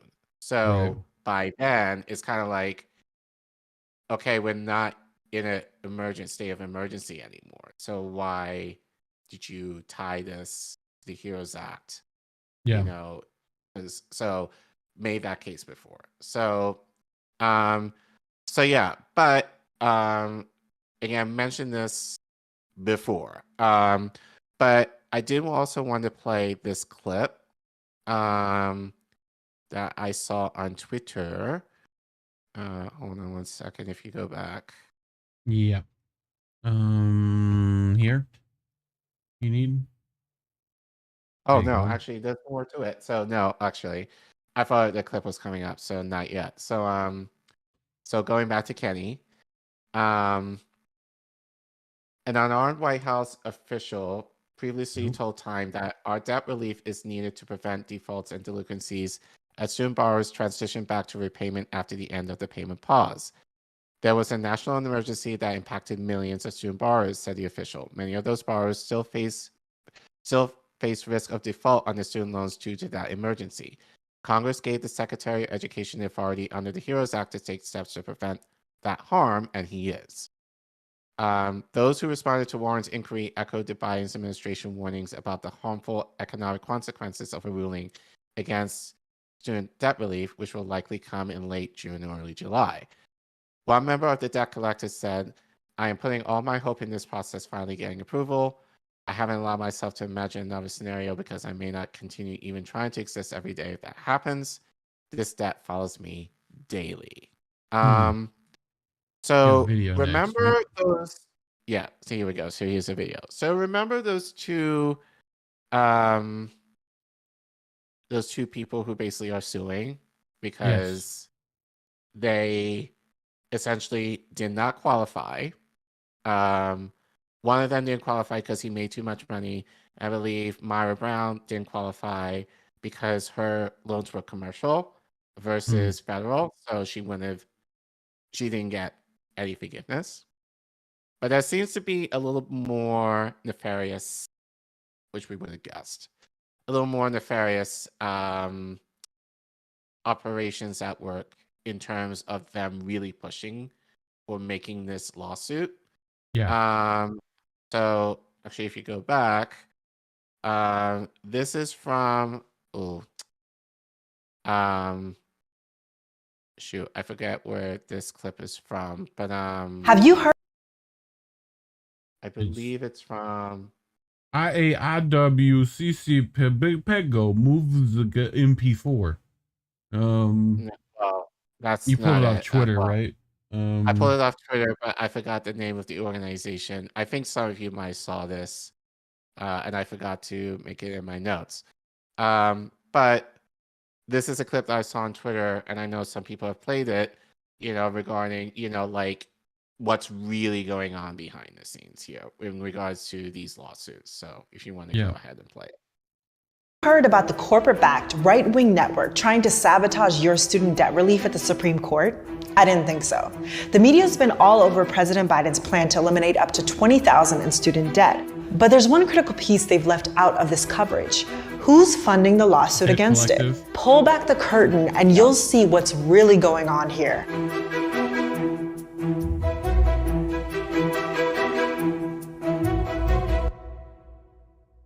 The Supreme Court is hearing two cases that will decide the current fate of Biden's proposed student debt relief plan.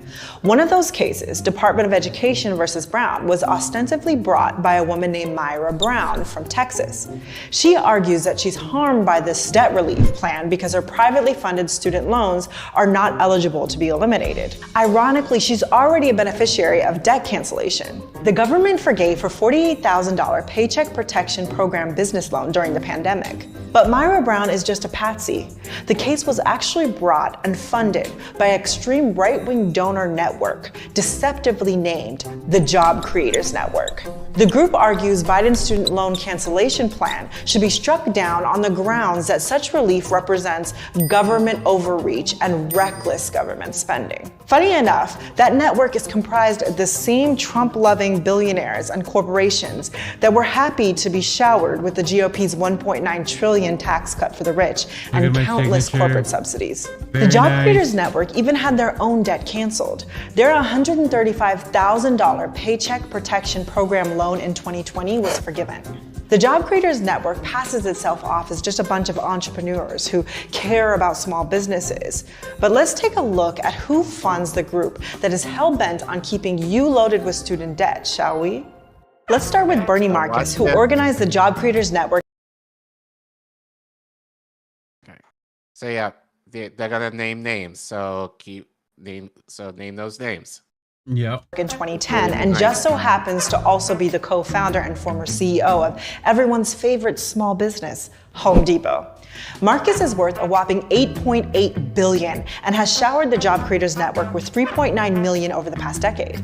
Marcus has no shame in using his billions to try to buy elections for conservative and far-right politicians who serve corporate power. He spent $64 million backing the likes of Mitch McConnell, Ron DeSantis, and Donald Trump, among others. And Home Depot happily accepted over $94 million of government subsidies.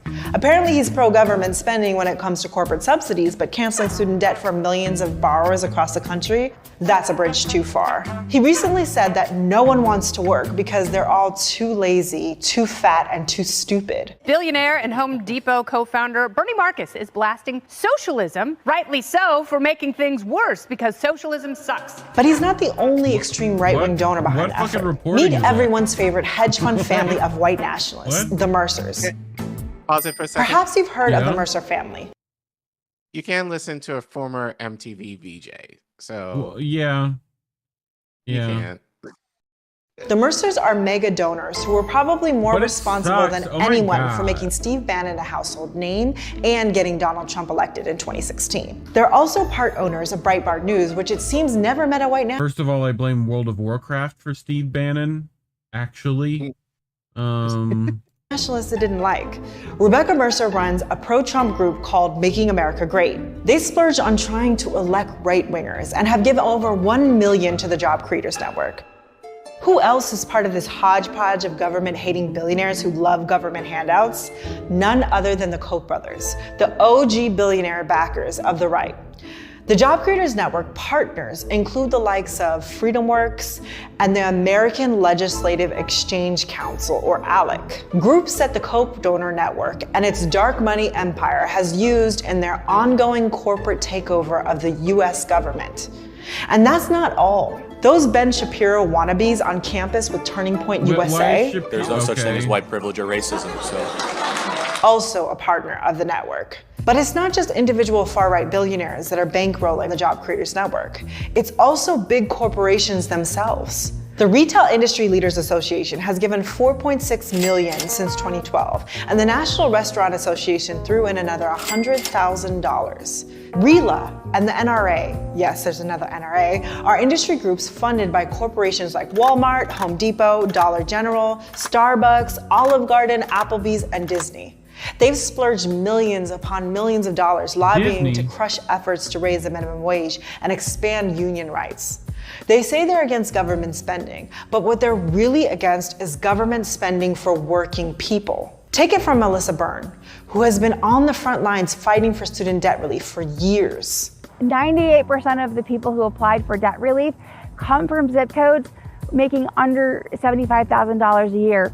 2/3 of the people come from zip codes making under $40,000 a year. So these are people who are struggling. These are people who, you know, if the loans turn back on, won't be able to make payments. Will have to, you know, maybe won't be able to make rent, won't be able to do other things, put groceries, pay for health insurance. And so this debt relief really helps make families whole. The billionaire funders of the Job Creators Network also have friends on the very same Supreme Court that will be ruling on the group's lawsuit. Talk about overreach. One big donor to the Job Creators Network, Philip Anschutz, is a Colorado billionaire who backed the rise of Supreme Court Justice Neil Gorsuch. Then there's the Federalist Society, which has overseen the corporate takeover of our federal courts, including the Supreme Court. The Koch brothers and the small business entrepreneur Bernie Marcus are among the Federalist Society's top donors. Supreme Court justices like Samuel Alito, Clarence Thomas, and Brett Kavanaugh are openly chummy with the Federalist Society and have earned major applause from speeches at its events. And now they'll be deciding on the Job Creators Network student loan lawsuit, brought to them by the same big donors that give to their pals at the Federalist Society. And finally, just stay in the matrix with me for one more second.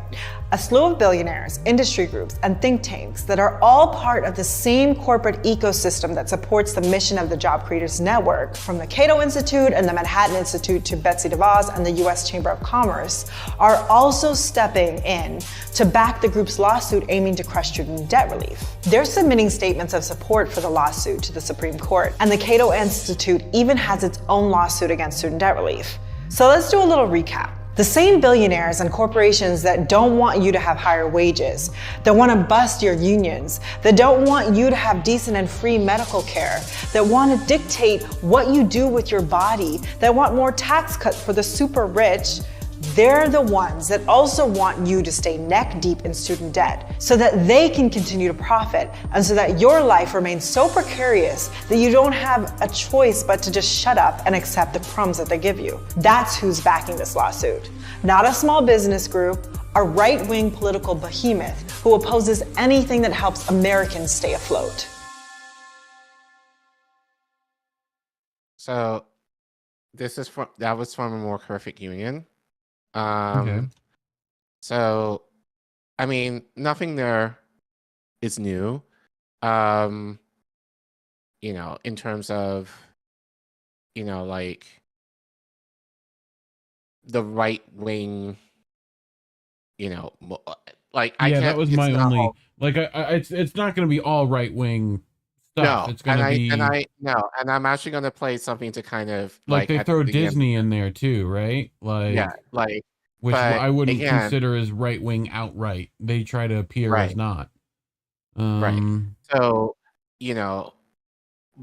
so don't make any mistake. I want to take this clip, and I feel like a lot of it is correct, but I'm going to also kind of take it with a grain of salt because it's not just right wingers who are looking to shut this down. You also have to blame Biden for this as well.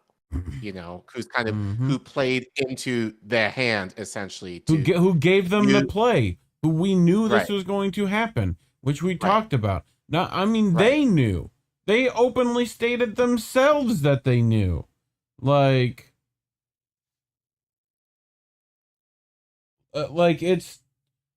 Anyway, and now they're gonna blame right wingers completely and use it as a fucking election hammer. Well, they already have, like Elizabeth Warren already, and we played this at a few months ago. Basically, was like, oh, it's those damn Republicans and it's those damn people in the, in these lower courts who are Republicans who were, brought in by Trump, who blocked it. Wrong. And again, she failed to say that Biden used the HEROES Act. They didn't say to use the HEROES Act. She wanted him to use the Higher Education Act, which would have been a little bit more universal.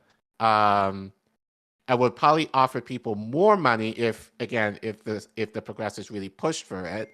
But they limited themselves to just saying up to $50K, well, at least one was. I think some squad members, to their credit, pushed for full cancellation outright. So I will say that. Okay. So you've got, but I got one more clip. So those of you remember, I mentioned this. I watched this. Listened to this back in September. Shortly after, Biden made the announcement, we're going to cancel student debt. And basically this was the podcast. I was like, fuck, we ain't going to get, back then I was even kind of like, I believe it when I see it. And then hearing this, I'm kind of like, shit, we ain't going to get shit, but I think he makes an important point. And I think, More Perfect Unions clip, basically said this, but Jack Sugarman, who is actually a law professor from Fordham, when he was talking with Bree, made mention of this, which I think kind of overall sums up the whole fuckery of all of this. So if you want to play it. Yes, sir. I wasn't pessimistic when I wrote this piece because the subtitle was optimistic. There's time to fix it. There is time to fix it. But I guess if there's anyone out there who's working in the Department of Education and you left your job somewhere, you left your job in some other education department in some state, or you left a job in the private sector because you wanted to get things done, but you weren't so worried about getting a couple more purple state Democrats into some districts in 2022. If you want to listen to how to actually get student debt relief done, take one more year, get it done through the Higher Education Act, and you have a shot at it winning. To be clear, the Higher Education Act would allow the full scope of the $10,000 to $20,000 and for everybody under 125, like the plan that Biden set out now. I mean, honestly, there's nothing in it that requires means testing. Or more. Yeah, like obviously I want the whole shebang. So that's another reason to want to pursue that route for those of us who are still holding out for full debt cancellation. That's right. Brianna, I've got a lot of progressives wrote to me privately or said, there were a lot of progressives who were mad that I was saying this. Like I had some secret that, wait, you think that there isn't a conservative lawyer who already saw all this, but they don't want to write it in the Atlantic because they're holding on to it. The conservatives are probably mad that I'm suggesting the Higher Education Act, but progressives said, thank you. Pause there. Thank you for So yeah, so Judge Sherman, I think, it kind of connects to what Perfect Moral Union said, because, obviously, the right doesn't want this to happen, and you kind of saw like the interests that, and I believe Savvy has said this, on her show before, like there's a lot of white ring interests, especially to keep people in debt. But if you had waited a year, you could have rammed it down their throats and they couldn't have done anything about it. And here's the thing, like if they wouldn't Biden, have been able to remove it as easily. Right. If Biden made the case to you, two things. If Biden didn't fucking wait till this past summer to make his move, if he did it back in 2021, as he should have done, because the reality is, like people were saying, what difference would it make? Yeah, it was going to go to court anyway, like regardless of what he did.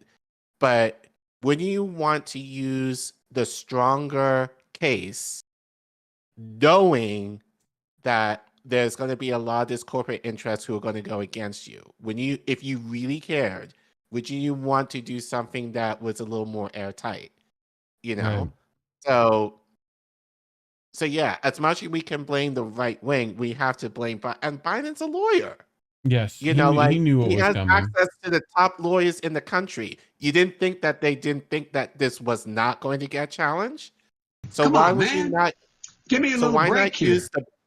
So why not use the best possible means to ensure your best chance of success? So, I mean, I didn't play this in this clip, but Jed basically said this comes off for the Democrats looking incompetent as fuck. Yeah. And then and it sucks that Warren and others were basically, covering for Biden, saying, oh, it's like the Republicans or whatever. Oh, it's like the right wingers and these judges or whatever. But Biden didn't even use the Higher Education Act, which Elizabeth Warren told him to use. Right. So, and you ain't black. So this is what he's saying here is like progressives, and I think this kind of shows how cowardly they are, basically secretly saying to him, thank you for sharing that, because he wrote an article about this in the Atlantic, which kind of exposed the idea that he should have used the Higher Education Act. And yeah, so even the fact that they were secretly saying thank you was just kind of like, really? You can call this out in public, to have people kind of be aware of truly what's going on. Okay. Right? But anyway, yeah, we can finish what Jed's saying here. We're just reminding everyone that there is a statute that is about this. It's not, and it's about structural change. I mean, one other thing I'm worried about here is that it's the Senator Manchin, Senator Sinema votes that they're worried about, because they want to signal to Wall Street that we're not doing anything serious and broad here. This ticket is good for one pandemic ride and one pandemic ride only. Wall Street, don't worry, we're not coming after the structure here. And progressives say to me, thank you, because the Higher Education Act is what this is the act that allows us to take at least one step and more steps later towards fixing the problem of student debt in the country. Right. So that's kind of what, so going back to what Ilhan said, this was the first step. Right.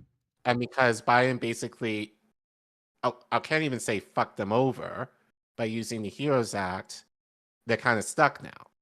You know, so if, you know, so if they're challenged and if it gets shut down, you know, like, what are they going to do? You know? So yeah, it just shows several things.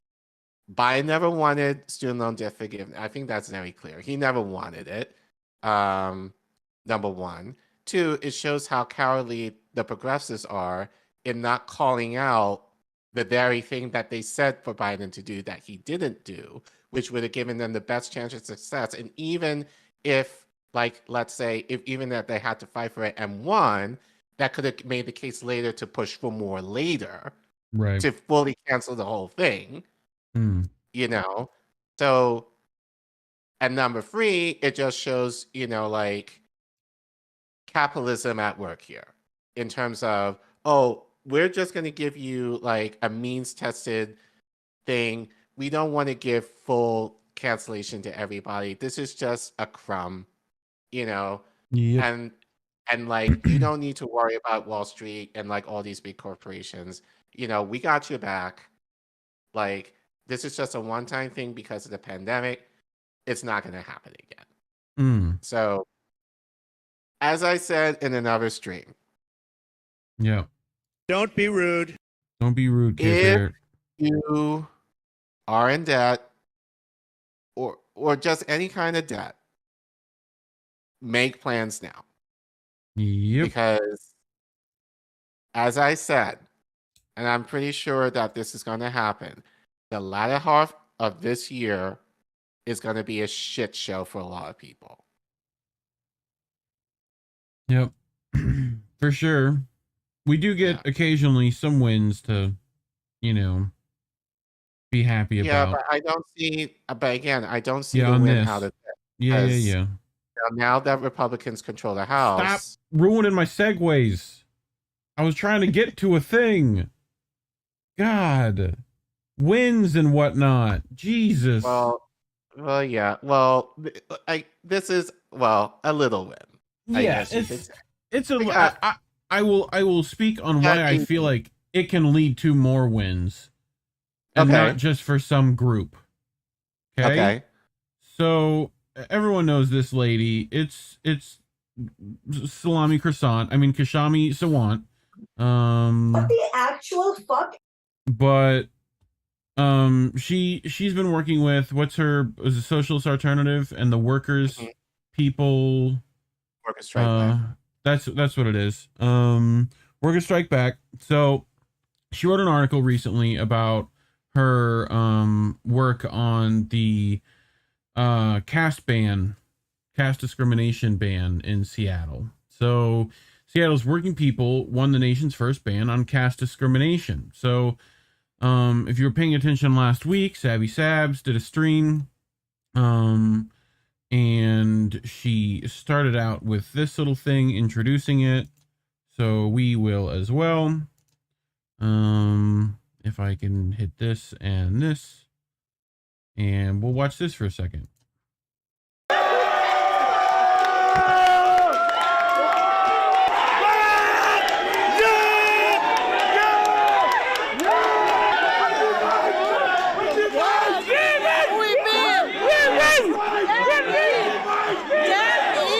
That we for last like 30 to 40 years we have tried to educate Western countries about our plight. We have knocked the doors of United Nations. We have knocked the doors of each and every human rights organization. History was written when we were there. We were here. We were here. We were here. Which is why we think this is very historical. The law allows us to now speak, talk about things that are wrong. Without that, there's a fear of retaliation, and people do not want to talk about it. So which is why we consider this as a really big moment, because nowhere around the world such an ordinance has been passed outside of India. Fantastic! No, this is... In compliance with the RCW for weights and measurements, there is... And I remember people from my community calling me slurs like crossbreed. They called me slurs like, you are a dirty blood. So when this ordinance passed today, I went close down to my childhood. Like, I heard all these things being like a 3-year-old or a 4-year-old. I have those memories in my heart. Of the city. Any offensive language that is disruptive to these proceedings. We also partner with Netflix and Alaska Airlines to support South Asian filmmakers here. Yes. Councilmember Mosqueda. Aye. Councilmember Nelson. Aye. Will the clerk please read item 1 into the record? The report of the City Council, agenda item 1, clerk file. I feel that like Seattle is the first city in all over US banning caste-based discrimination. I feel I'm lucky to be in this place. So, we'll get into what caste systems are in a bit, but yeah, I am happy for them. Yeah.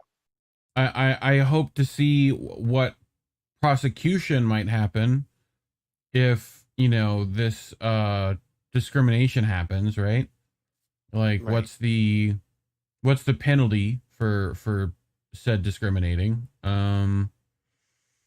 That'll be interesting to see. Like, who's going to use this case first, right? Like, now that this is like, when will Seattle, like, when will those trials start to happen? I'm curious. But we have a bit more. So this is an interview from that Kshama gave before this happened, like just before, right? So we'll play that real quick. You who are just joining, Seattle has just become the first city in the United States to ban caste discrimination. So let's go ahead and show you part of this interview with Kshama Sawant, where she goes into a little bit more detail about this. So here we go. Let alone oppression, has not even been acknowledged really by any city in the United States. We don't have statistical data for Seattle, but we do know anecdotally from many tech workers who have come to me personally and told me that they face discrimination. As myself coming from a South Asian background, I grew up in India. I have been aware of the caste system, painfully aware all my life, throughout my childhood. And I know that my life is in no way unique. Caste is ever present in India, and it is important that we acknowledge it. This is absolutely the result of a grassroots efforts by many organizations alongside my socialist city council office. If you are watching this and you live in the Seattle region and you care about banning caste discrimination, then you have to be with us on the front lines. You cannot be, you cannot just be watching this on the internet. Hello and welcome to the News Minute. In a move that could ensure greater protection for Dalit workers in United States, particularly in Seattle City, one of its council members, Kshama Sawant, has proposed a legislation to ban caste-based discrimination in the city in work. So this was actually before it passed. This was right before it passed. So I want to go ahead and scoot up just a little bit here. That's why I really appreciate you covering this story, because we need support not only from all across America, but all across India as well, in order to make sure that we put pressure on the city council to vote yes on this. And as far as your question about is it rampant, actually that's part of the problem, that caste as a source of discrimination, let alone oppression, has not even been acknowledged really by any city in the United States. So if we are able to win this, actually this will be historic, not only because this will be the first time in Seattle that caste will be legally recognized as a source of discrimination. Let's pause there for just a second. If you notice, Kshama Sawant said, we put pressure on the city councilors to get this legislation through. And it did pass. So this was right before it passed. So this is what I said before about having that grassroots movement on the outside, which is what they had there in Seattle. Kshama has a lot of experience with this. Obviously, they had a grassroots effort to put the pressure on the city councilors in Seattle to get this legislation through. Shout out to my comrade JB, says, congratulations to our family in Seattle. And Nick from RBN is actually going to be in Seattle soon to help Kshama with workers strike back. So just FYI, if you guys were not aware. Which, speaking of which, saw this just before we went live. Yep. Luckily, Care Bear grabbed it for me. So yeah, this is, when is this? This is March 4th. Launch rally in Kane Hall Room in Seattle. This weekend. Yeah, 2 p.m. Look down there at the bottom. You got Nick Cruz. Look at that. Filling in. Chris Hedges going to be there. Mike Forster, Griffin Ritzy. Right? So look out for that. If you're in the Seattle area, you might show up. So it's on a Saturday.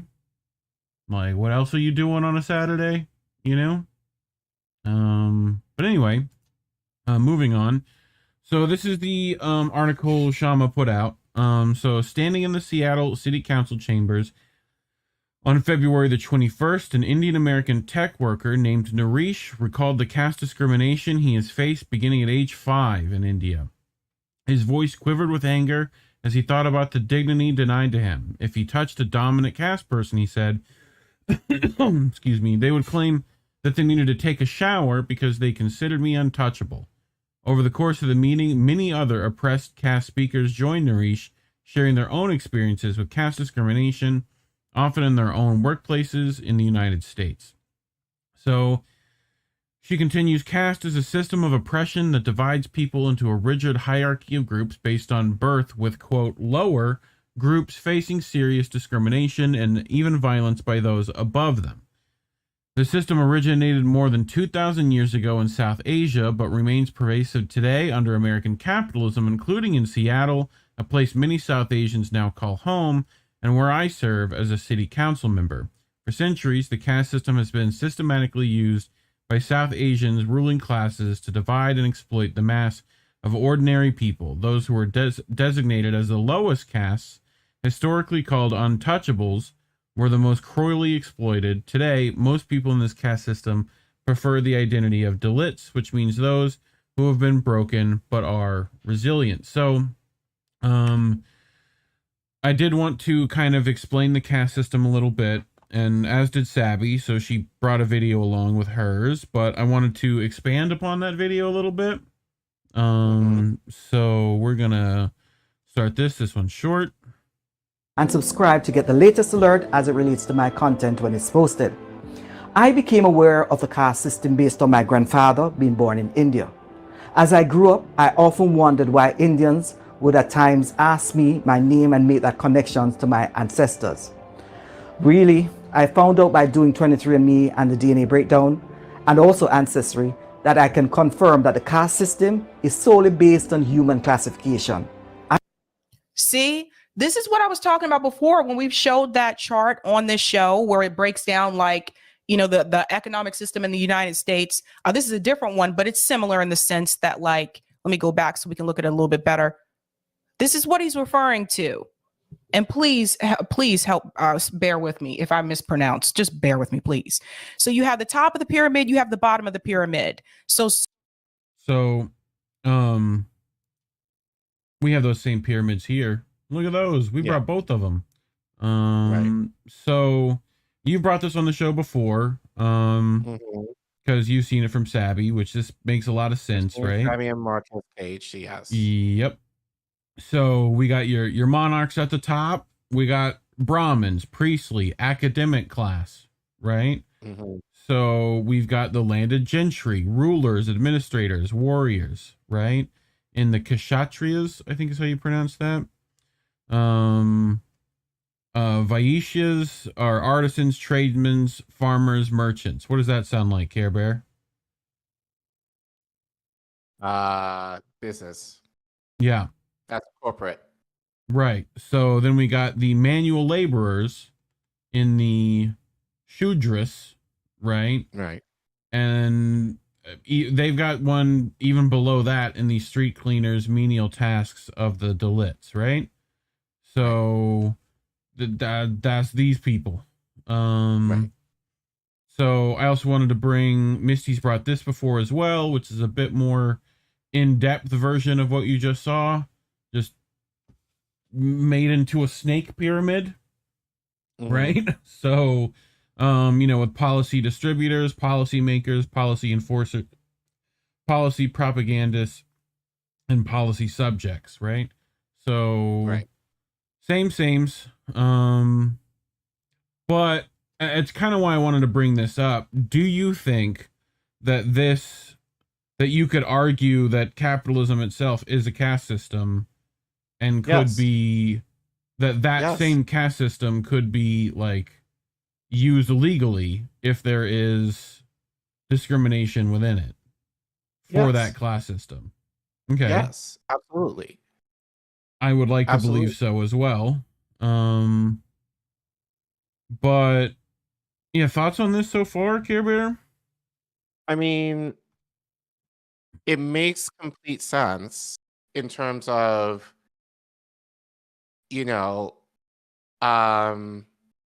can kind of see it here in this country. I mean, if you're not Indian, but like, yes, in terms of who you are, you can see this in almost every aspect of your life. Like, in terms of what school you went to, in terms of what kind of job you have, in terms of like the house you have. Like, we do this all the time. Like, even certain, like, I have an iPhone, like, and like, even like inanimate objects, we kind of do this. Like, there's this pedestal of like your being or the things that you own attribute to your class / your worth.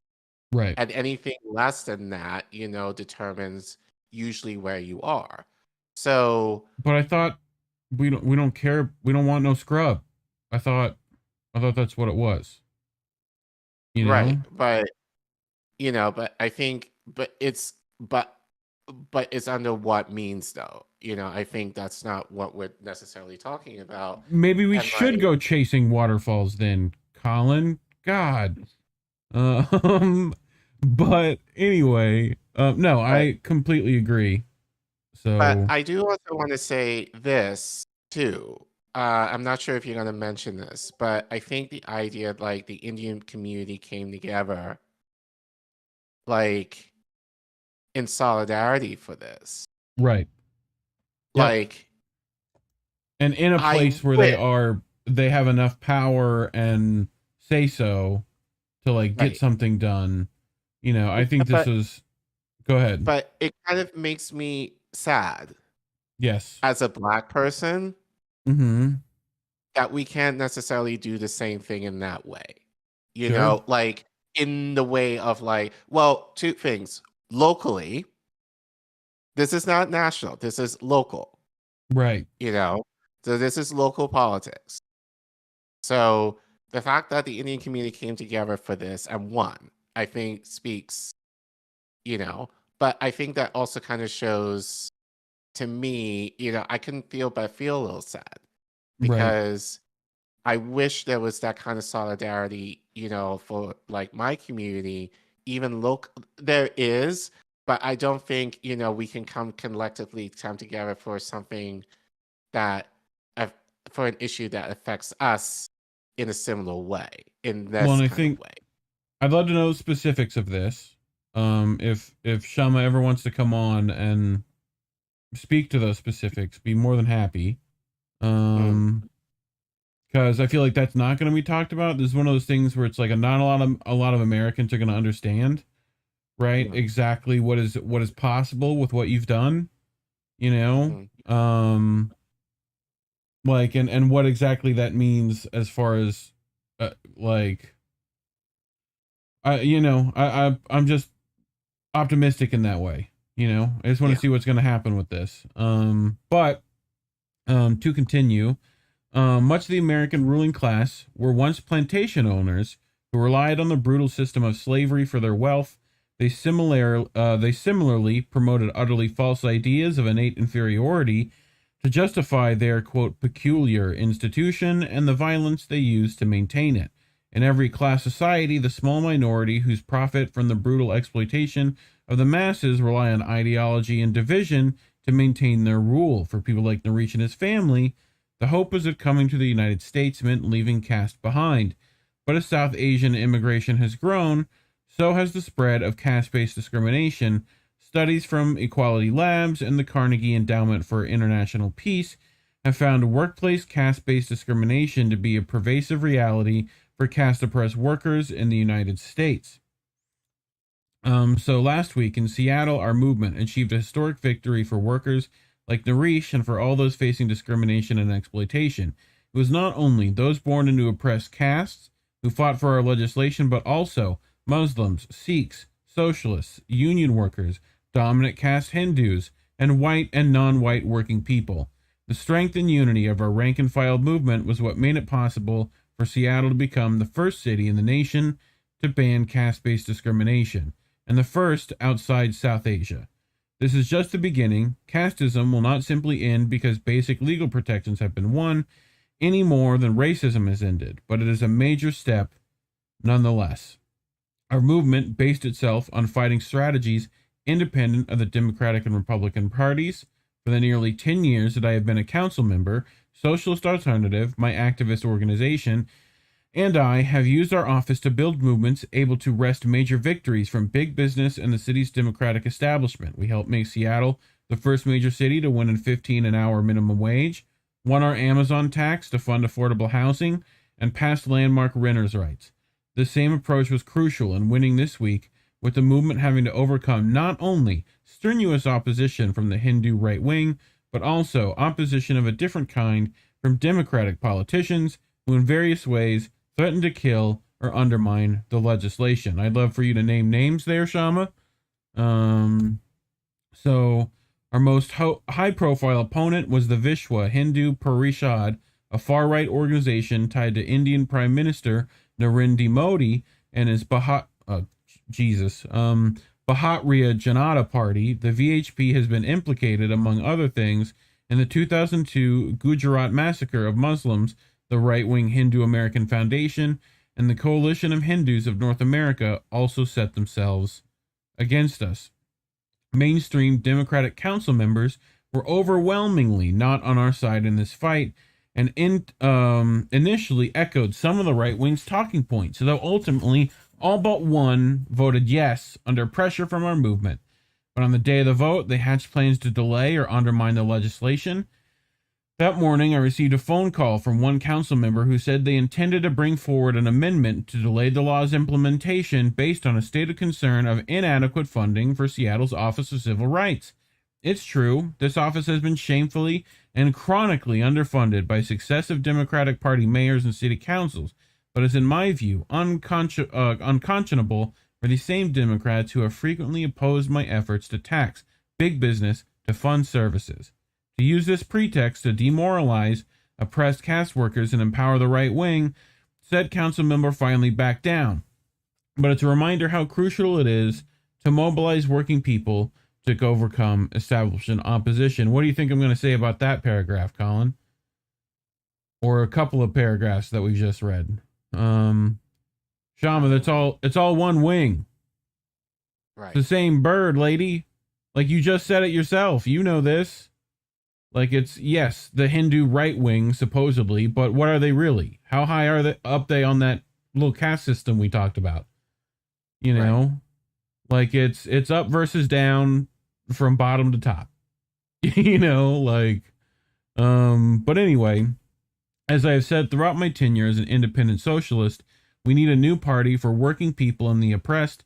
This has been on full display in national politics of late, as self-described pro-labor President Biden was joined by both Pramila Jayapal and AOC in passing the strike-breaking bill against railroad workers fighting for sick leave and workplace safety, we've already seen the brutal consequences of Democrats siding with the railroad tycoons with a totally avoidable catastrophe in East Palestine, Ohio. The very fact that we are having to defend American workers against the 2,000-year-old caste system in 2023 in the wealthiest country in human history shows once again the bankruptcy of the capitalist system. We need a fundamentally different kind of society, one based on solidarity, equality, and democracy, run by and for working people, not billionaires. For now, let's spread our victory against caste discrimination to other cities and put the new Seattle law into action by holding corporations accountable in the courts. Good luck. Good luck. I'm down for those fights. Yeah. What say you, Care Bear? So a couple of things. What a way to kind of kick off her movement.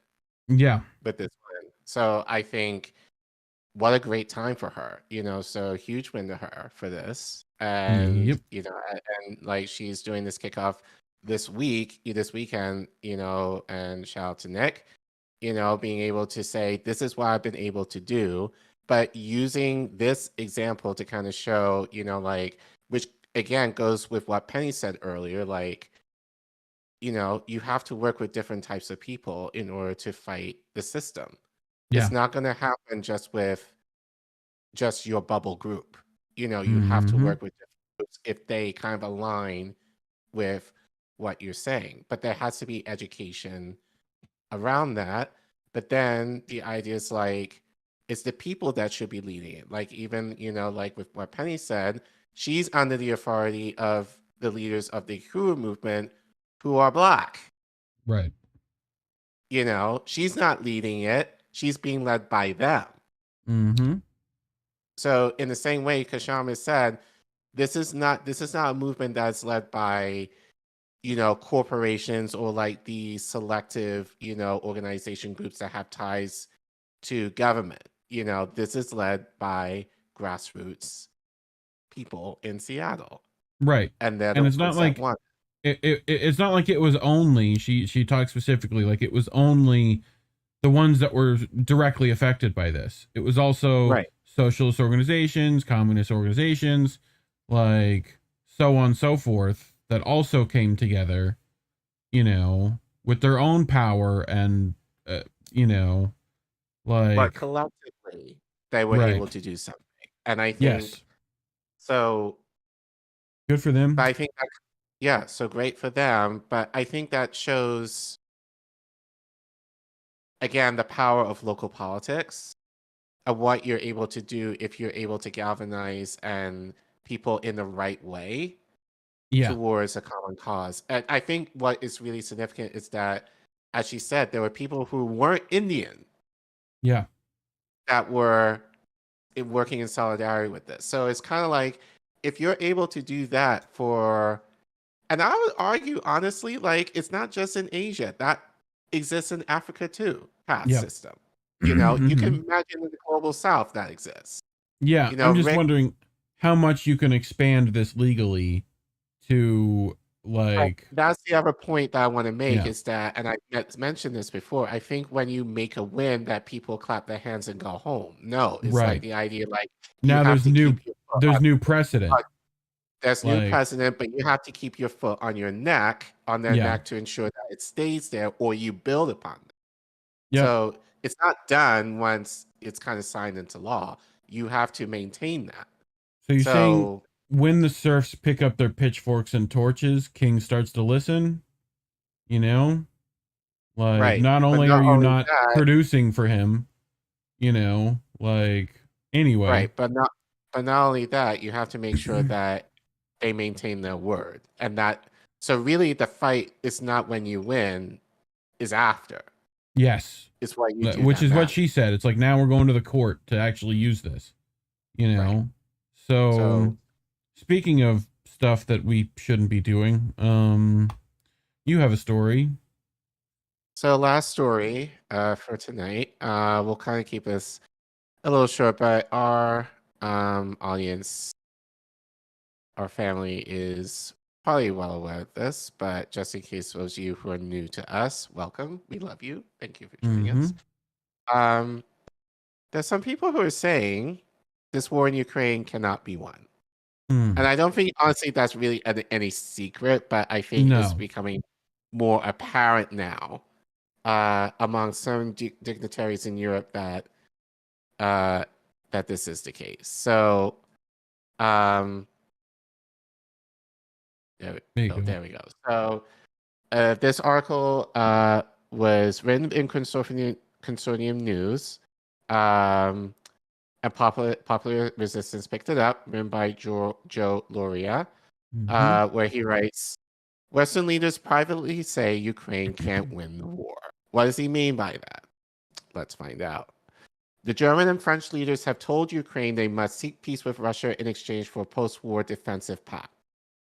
Western leaders privately told Ukraine President Volodymyr Zelensky that Ukraine cannot win the war against Russia and that it should begin peace talks with Moscow this year in exchange for closer ties with NATO.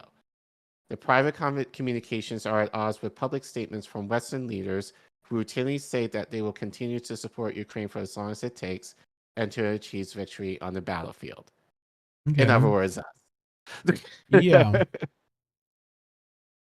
The Wall Street Journal, which reported on the private remarks to Zelensky, said, the public rhetoric masks the deepening out private doubts among politicians in the UK, France, and Germany that Ukraine will be able to expel the Russians from eastern Ukraine and Crimea, which Russia has controlled since 2014, and the belief that the West can only help sustain the war effort for so long, especially if the conflict settles into a stalemate, officials from the free countries say. We keep repeating that Russia mustn't win, but what does that mean? If the war goes on long enough with this intensity, Ukraine's losses will become unbearable, a senior French official said, and no one believes they will be able to retrieve Crimea. French President Emmanuel Macron and German Chancellor Olaf Scholz told Zelensky at Schultz told Zelensky at an Elysee Palace dinner earlier this month that he must consider peace talks with Moscow, the journal reported. According to its source, the newspaper quoted Macron as telling Zelensky that even mortal enemies like France and Germany had to make peace after World War II. Macron told Zelensky he had been a great war leader, really, but that he would eventually have to go shift into political statesmanship and make difficult decisions. And make difficult decisions, the newspaper reported. At the Munich Security Conference this week, General Peter Pavel, the Czech Republic's president-elect and a former NATO commander, said, we may end up in a situation where liberating some parts of Ukraine territory may deliver more loss of lives than will be unbearable by society. There might be a point when Ukrainians can't start thinking about another outcome. Even when he was a NATO commander, Pavel was a realist in regard to Russia. During controversial NATO war games with 31,000 troops on Russia's borders in 2016, the first time in 75 years that German troops have retracted the steps of the Nazi invasion of the Soviet Union, Pavel dismissed hype about a Russian threat to NATO. Pavel, who was chairman of NATO's military committee at the time, told a Brussels press conference that it is not the aim of NATO to create a military barrier against broad-scale Russian aggression, because such aggression is not on the agenda and no intelligence assessment suggests such a thing. The German foreign minister at the time, Frank-Walter Steinmeier, also embraced realism towards Russia, saying, what we shouldn't do is now inflame the situation further through saber-rattling and warmongering. Whoever believes that a symbolic tank parade on the alliance's eastern border will bring security is mistaken. Instead of an aggressive NATO stance towards Russia that could backfire, Steinmeier called for a dialogue with Moscow. We are well advised not to create pretense to renew an old confrontation, he said, adding that it would be fatal to search only for military solutions and a policy of deterrence. Under U.S. leadership, NATO clearly did not follow that advice, as it continued to deploy more troops to Eastern Europe and to arm and train Ukraine under cover of pretending to back the Minsk Accords to end the Ukrainian civil war. And that was the Before, German foreign minister saying this? yeah, Okay. at the time. Right. At the time of the Minsk Accord. Gotcha. Minsk Accords, yeah. Gotcha. Before its invasion in Ukraine, Russia cited NATO's eastward expansion, the deployment of missiles in Romania and Poland, war against new exporters, and the arming of Ukraine as red lines that the West had crossed.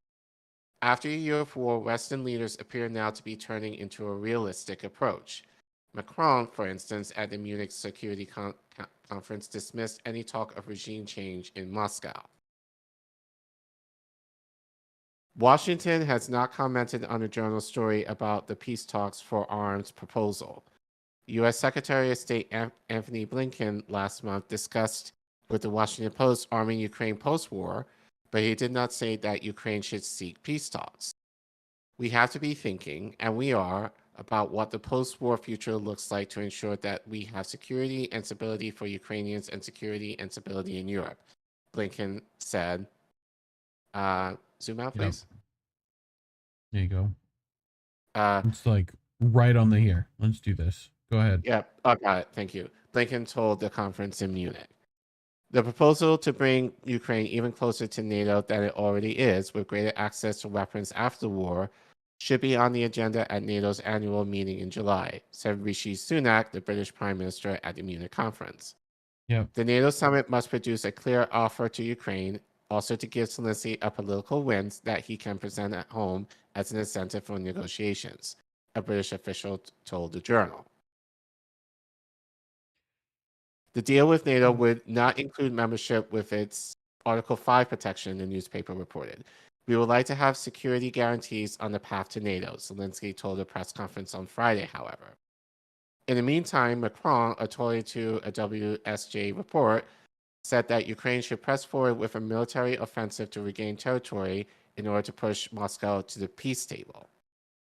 There has been no reaction from Moscow about the proposal. Geopolitical analyst Alexander Mercouris, in his video report on Saturday, said Russia would likely be incentivized to continue fighting rather than enter peace talks with the knowledge that Ukraine would be heavily armed by NATO after the war. The Russians are never going to agree with something like this, Mercouris said. They must be saying to themselves that instead of agreeing to this plan, it actually makes more sense to continue this war because one of Russia's objectives is the total demilitarization of Ukraine. What the Western powers are proposing is the opposite, he said. Given that Russia considers it winning, and there seems to be a general acknowledgement among Western governments that Ukraine can't win this war, where is the incentive for Russia to even consider this plan? For Moscow, Mercouris said, Ukraine's demilitarization is an absolute existential matter. If Ukraine is going to get even more advanced weapons from NATO after the war, as opposed to what it can get whilst the war is still underway, then it makes even less sense for Russia to stop the war and agree to this plan. Right. Russia is facing a weakened adversary now, Mercouris said, and Moscow clearly prefers that to facing a strengthened adversary later, especially if, the U.S. gets more involved than we already are. Yeah. So, cool. Thoughts? Nice to see them shaking in their boots a little. Yeah. Rethinking their nuclear saber rattling. Well, I think ultimately because it affects them directly, given they're on the continent. So, right. So it makes sense that they're kind of second guessing. They've also had the most protests about this. I mean, if you want to, like, both those countries. Right. That's the other thing, too, as well as in the UK. There have been a lot of protests about this war. And I think now they're starting to kind of, I think people are just getting really pissed off, given, food's expensive, heat is expensive, everything has become excessive at the exploitation of the working class in Western Europe. And also we want to talk about, especially with Germany, what reason would they might have of not trusting us in this now? Right. Like, maybe that Nord Stream situation. Like, you know, like, okay, no one's denied that yet, so we'll see how that goes. But anyway, I think that's it. You know, so people probably have had enough of us by now. yeah. You know, So, but anyway, appreciate everyone coming. Tomorrow we have a episode on the Roald Dahl controversy stuff. And Friday you have another thing on the student debt with Clarence Thomas.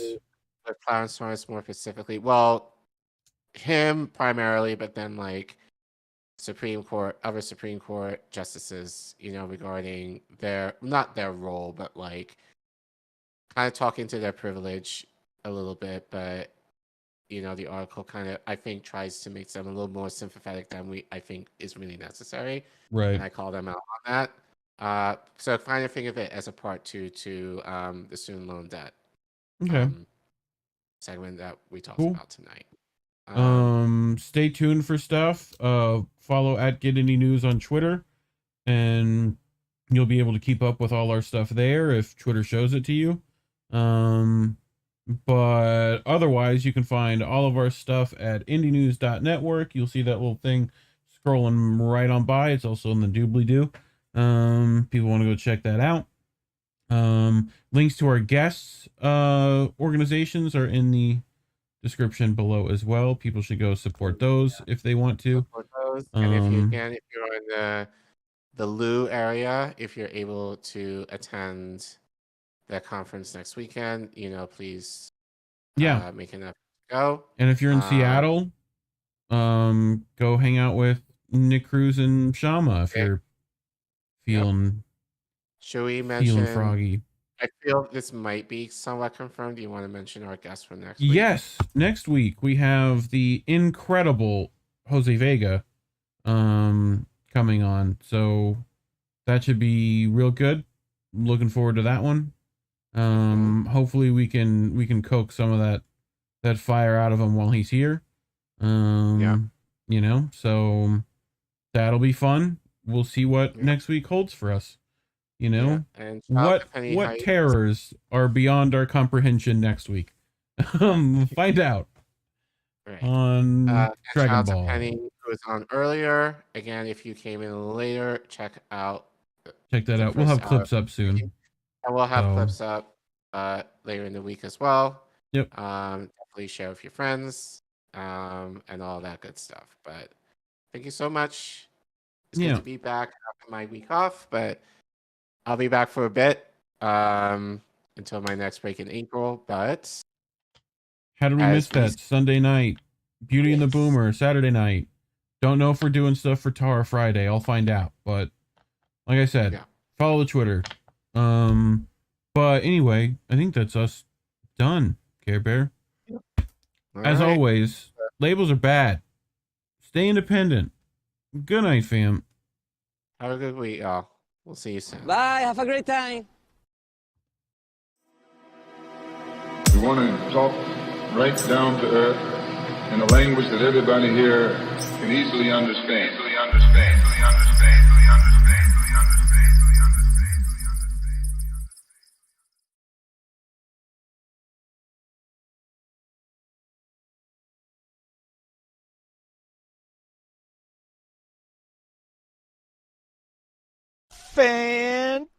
Fantastic.